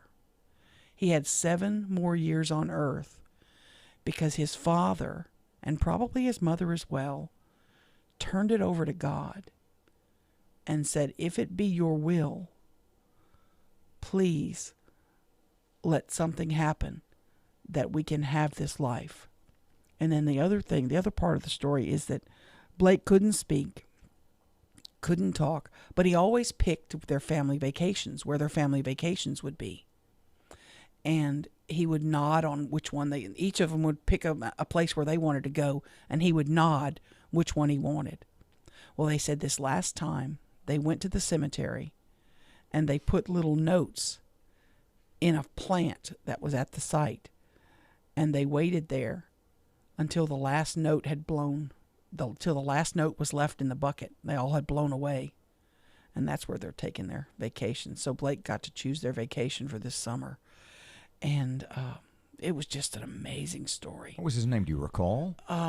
Michael, I believe. I don't remember his last name. I have it in my purse, but just an incredible story. And he had pictures of the family at all their vacations, and they just sometimes, you say, God, do this. Take care of my problems, God. Help me, God. Can you please? Sometimes you have to say, if that's in your plan for me, please make that happen. You have to let go, let God, like they say. Believe it or not, we went a little long. Oh, boy. Great story. 101.7 FM, 710 KEEL. Here's Ruben. The intersection at Highland Avenue and Olive Street's dealing with some slow-moving traffic right now. And we're still dealing with some traffic delays on I-20 westbound near Spring and Market. If you have anything to report to us, please give us a call at the Planet Fitness Traffic Hotline, 687-ROAD. Warmer temperatures for us here today. A little more heat and humidity for the weekend with a chance of thunderstorms as we look ahead to Father's Day. Mix of clouds and sunshine for us here today. A light south to southeast breeze, 88. 72 tonight, partly cloudy, low 90s for Saturday. Chance for thunderstorms Father's Day. I'm meteorologist Ken Boone at the Weather Channel.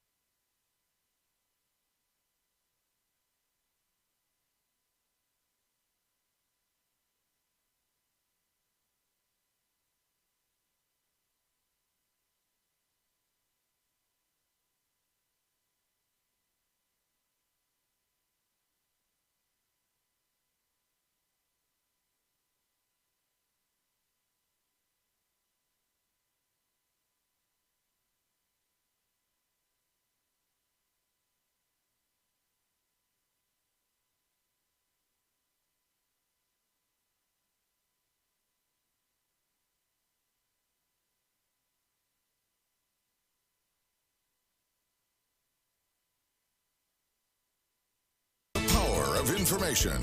KEEL News now. Prayer vigil planned for murder victims. Shreveport chapter of the NAACP holding a prayer vigil in honor of 2 people killed in a recent shooting downtown. The vigil set for tomorrow morning at 10 a.m. outside the Royalty Cigar Bar on Texas Street. Legarius Baines and Chasman Walters were gunned down outside the bar late Sunday night. Investigation into that shooting is ongoing. Body found in the woods in Shreveport. Staffers from Central Elementary discovered the body of Charles Davis in a wooded area near the school Thursday morning. At this time, a cause of death has not been determined. Investigation into the discovery is ongoing.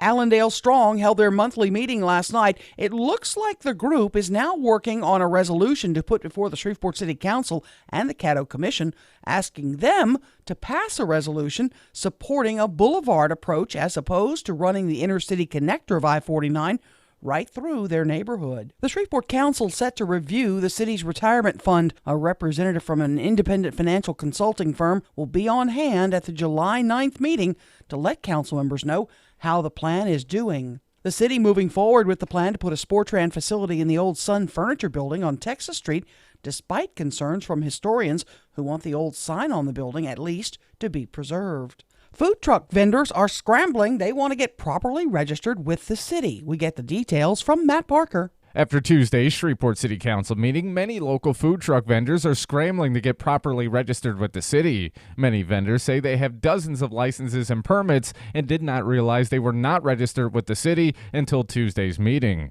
Officials say the easiest way to get registered is to stop by the MPC office. Those who are not registered with the city face up to a $500 fine. From 101.7 FM and 710 KEEL, I'm Matt Parker. White House Press Secretary Sarah Sanders leaving the White House at the end of the month at an event about criminal justice reform. She thanked the president for the opportunity. In the meantime, I'm going to continue to be one of the most outspoken and loyal supporters of the president and his agenda, and I know he's going to have an incredible 6 more years and get a whole lot more done. President Trump made the announcement on Twitter. Sanders says she's going home to spend more time with her family in Arkansas. Cuba Gooding Jr. turning himself in to police in New York after a woman accused him of groping her at a bar. The woman telling police Gooding grabbed her breast while he was drunk. Gooding's attorney Mark Heller says security video proves he did nothing wrong and reminds the public his client is innocent until proven guilty. All I ask of you is that you judge for yourself. Look at the video and make your own choice rather than relying on the overzealous policing in this matter. Heller says Gooding will plead not guilty to a misdemeanor charge of forcible touching. A valedictorian's bitter commencement speech goes viral. Kristen Goodwin explains. Speaking at her graduation ceremony at San Ysidro High School in San Diego, the valedictorian named Natalie accuses staff of nearly making her lose her scholarship money, a counselor of never having time for her, and one teacher of being drunk in class. Thank you for using yourself as an example to teach students about the dangers of alcoholism. A Facebook clip making the rounds online. The teen tells local media she hopes her words will inspire educators to do better. A rep for the Sweetwater Union High School district calls the comments inappropriate and out of line, adding the teen deviated from the pre-approved script. Kristen Goodwin, Fox News. A recall of some of your morning staples. Cheerios recalling the Honey Nut Medley Crunch. There's an ingredient found in it. It's the same ingredient found in a weed killer. This also includes whole grain oat Cheerios, Nature Valley granola bars, and some other items. I'm Erin McCarty on 101.7 FM and 710 KEEL.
FM, 710 KEEL, Robert J. Wright and Erin McCarty.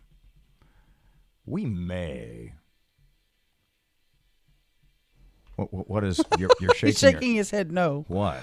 If you're trying to put stuff back in, the toothpaste is out of the tube.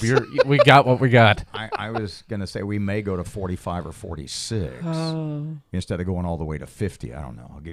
I'll give you kind of a heads up. Despite the fact that he's over there, he's like he's shaking his head like my mother when I wanted to go see Beach Blanket Bingo, that movie on the Catholic Church Legion of Decency, morally objectionable in part for your all. decision making's morally objectionable, and we're not doing it. Okay, so you know better than to do this. You're getting into this little, and you can explain it to folks as much or as little as you want. I try not to engage but people. But the fact that your mic is on, you're not going to be able to help yourself. I can't. I know.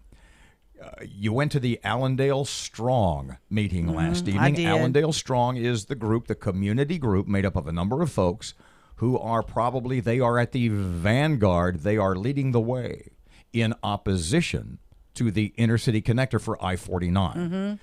Well, we had one of their guys on. John Perkins was on earlier in the week or last week, talking about, how they oppose the intercity connector and why, and they have a lot of studies, a lot of documents to back them up. But I took offense to the name calling. You mean last evening? No, last week when he was on the air, he called the Committee of 100. He calls them the Committee of 100 Dunces. He calls the Chamber of Commerce people, he has a name for them. I forget what he calls them. And that to me was, there's no need for that. Well, given the fact that there's no need for that, It's you couldn't disrespectful. You couldn't help but do it yourself. Yeah, because now they have a new name. What's that? Allendale Strong to me is now going to be forever known as Allendale Wrong. Okay, I want you to take a second, and you can get as incendiary. Hell, you're already being incendiary. You got a point. I don't know if you want to read any of the little back and forth texts you've got into this morning with it's what I call insult tennis. Bam! I'm going to stop. I'm going to bam, stop because I bam. don't like being like that. I don't like to get engaged in people. But I think the importance of the inner city route through Allendale is one of the biggest decisions our community has to make. And if we don't finish that freeway, it will be the biggest mistake we have made over the past 100 years. We planned this freeway to go through Allendale. We already built the ramps beyond I-20, which cost millions to get it to Murphy Street. We've already got, the city owns much of that land through there anyway. There are some homes, they say 55, another group says 40, the homeowners that will be displaced. I understand that, and I'm very empathetic with that. But all their documentation about, boulevards are better, interstates are bad, that argument was 25 years ago. We've already had this fight. We already drew up the map for this interstate. Then what if, and even Mr. John Perkins, when he was here, said that? We haven't won. It's the battle. The battle continues as long as it hasn't been built. Mm-hmm. The battle continues. You just said a second ago, it's over. Pack it in. Allendale, you lose. You're not going to win this one. The vast majority of people in our community, I even am getting messages that the vast majority of Allendale folks want this freeway. And I say that by saying there were 19 people at the Allendale Wrong meeting last night. And of 20 people there, of the 20 people who were there last night, 8 of them lived in Allendale. The rest are these people that I think have their hearts in the right place. They think they're doing what's best for the residents of Allendale and that neighborhood, but they're not right. I think they're wrong. I think they're dead wrong. Let's explore it from this angle. As long as it's not built, they're winning. Now, they're winning. Perkins said, we're not winning. I got news for you. If they haven't broken ground, as long as there's not bulldozers and road graders and all those great big machines you thought were so cool when you were 5. Right. As long as they ain't working, they're winning. Yeah. They're in this for the long run. But the problem is you've got the Willie Bradfords, you've got Greg Tarver, you've got several key folks who represent that area who are for it and who are pushing it. And you have not convinced them in all these years. You're not going to convince me. Have to convince, pardon me. They don't have to convince anybody. You're not working on it. You haven't broken ground. We now have $100 million. That's a big step. There's no plan to start. We have $100 million, which is a huge step in the right direction. Every day. Do you agree or disagree? Get building it. Every day that there's not a concrete plan, that there's not a plan in place with dates and times and completion dates, is one more feather in the cap from the group you call Allendale wrong. Every day it doesn't start, they've won. They're winning right now, you bet. Absolutely. Absolutely. So why would they fold the tent? You said the fight's over. It's over for you. No, it's not. No, there's 3.9 miles between I-49 here and I-49 here. Yeah. And there's no plan, no city official in the final decision will be made at the federal level by the Department of Transportation. Okay? Yeah. There's no mandate. There's no final decision from the Department of Transportation in Washington. Well, what troubles me is to hear our new mayor say, we need to have some more meetings. We need to discuss these routes. We've done all that. But when we've been there, we've done that. Right now, how many people at that meeting last night? 20. Right now, about 20 people are keeping that from happening. Ugh. That's killing me. Right now, there are 20 people and whoever else sides with them. They'll have John a few Perkins others. And what was the fellow who gave all the Kim Mitchell. Kim Mitchell. There were some other folks there. Brian Salvatore was there. And some other people. And right now, those people, people you could put into a Honda Odyssey family van, are keeping that from happening. So when Mr. John sat here, Perkins said, "Oh, we're not winning." Believe me, he goes to his car and he goes, "Ha ha ha ha ha." Yeah, they are. They are. As every day that goes by that highway is not built, they're winning. Yeah. So I think you need to reassess, kid. I see your point. I certainly see the point of all the people that want that intercity connector built and say, we'd have down the line, we'd have I-20, we'd have I-49, we'd have the 220 loop. At some point, maybe I-69. Shreveport could become this transportation hub. A mega hub. But when you look at me not and a boulevard hub. Hold on. But when you look at me as you did at the beginning of this segment and you say, they need to pack it in. It's done. The battle's over. They've lost. I think you need to reassess. You might be right. They haven't lost. Every day that there's no highway, they've won. Every day there's no highway, those people are still in their homes. I'm going to NLCOG right now. I'm headed out now. I'm leaving now. What is that exactly? Northwest Louisiana Council on Governments. And they've got a big say-so in this also. Yeah, and there'll be people talking about this today. We'll get a report Monday morning. I assume your Allendale wrong people will be there also, I'm right? sure they will be, yep. Yep, I'm sure they will be. You're reassessing, aren't you? I am reassessing. Who's winning? Have fun. See you Monday. All 1017 FM, 710 KEEL. Let me take a deep breath. Weather Channel forecast. Okay. Increasing clouds, a small chance of rain today, increased chance of rain for tomorrow and Sunday.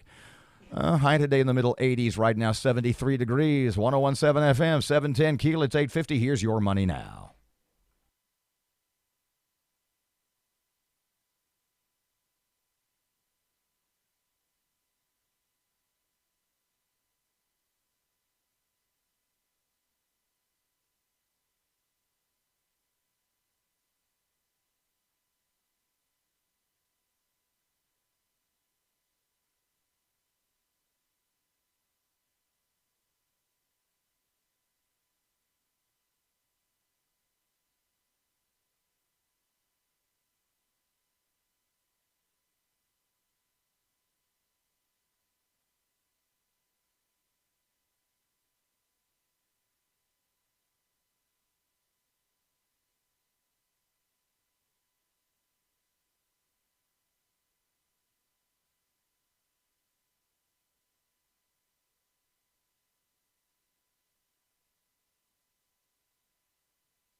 You're listening to American Ground Radio's Morning Minute. The city of Wascom, Texas has become the first city in the nation to declare itself a sanctuary city for the unborn. And there are some who say that Shreveport ought to become the next sanctuary city for the unborn, especially those who see abortion's effects within the black community in Shreveport. Look, black babies are nearly 5 times more likely to be aborted than other babies in Louisiana. Black babies represent 61% of abortions, but only 32% of all pregnancies, and sadly, Shreveport remains the abortion capital of Louisiana. It is sad that there's so many more sanctuary cities for illegal aliens who shouldn't be here than there are for children who haven't had the chance to be here yet. American Ground Radio, where building a better America begins with building a better us. Return each weeknight from 6 to 7 p.m. with Louis R. Abalone and Stephen Parr on 101.7 FM and 710 KEEL, and streaming live at KEELnews.com.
Hang on, Erin is texting me.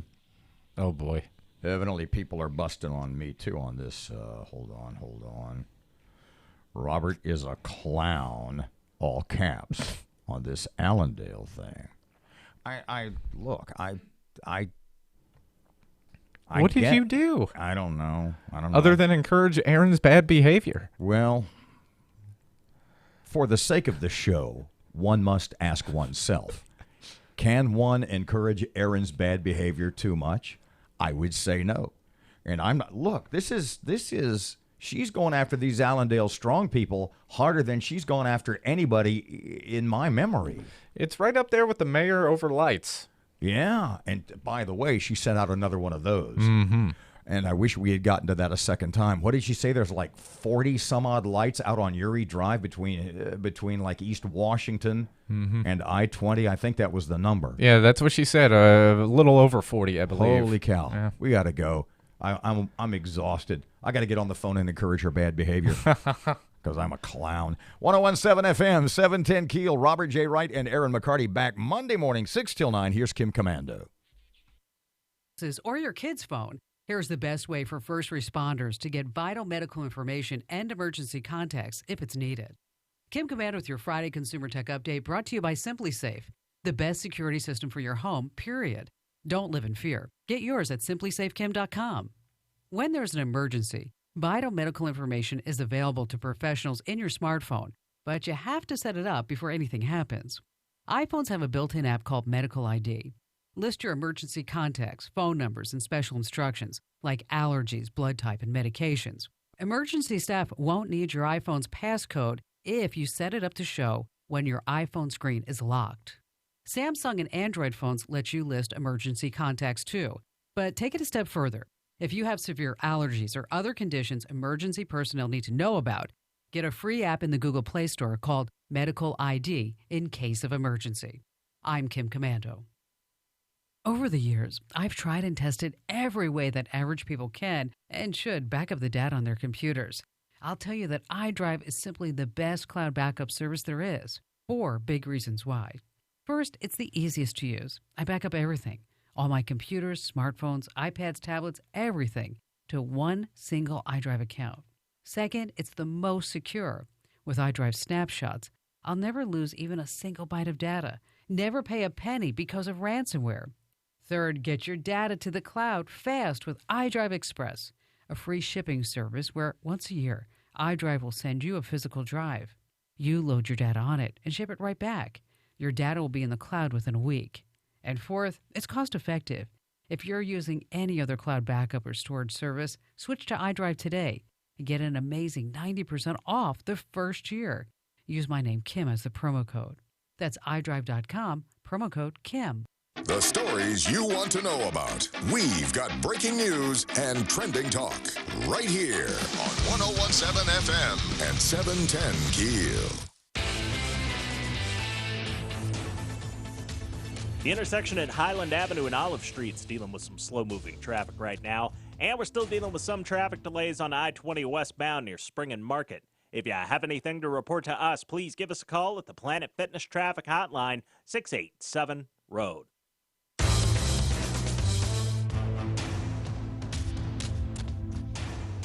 Warmer temperatures for us here today. A little more heat and humidity for the weekend with a chance of thunderstorms as we look ahead to Father's Day.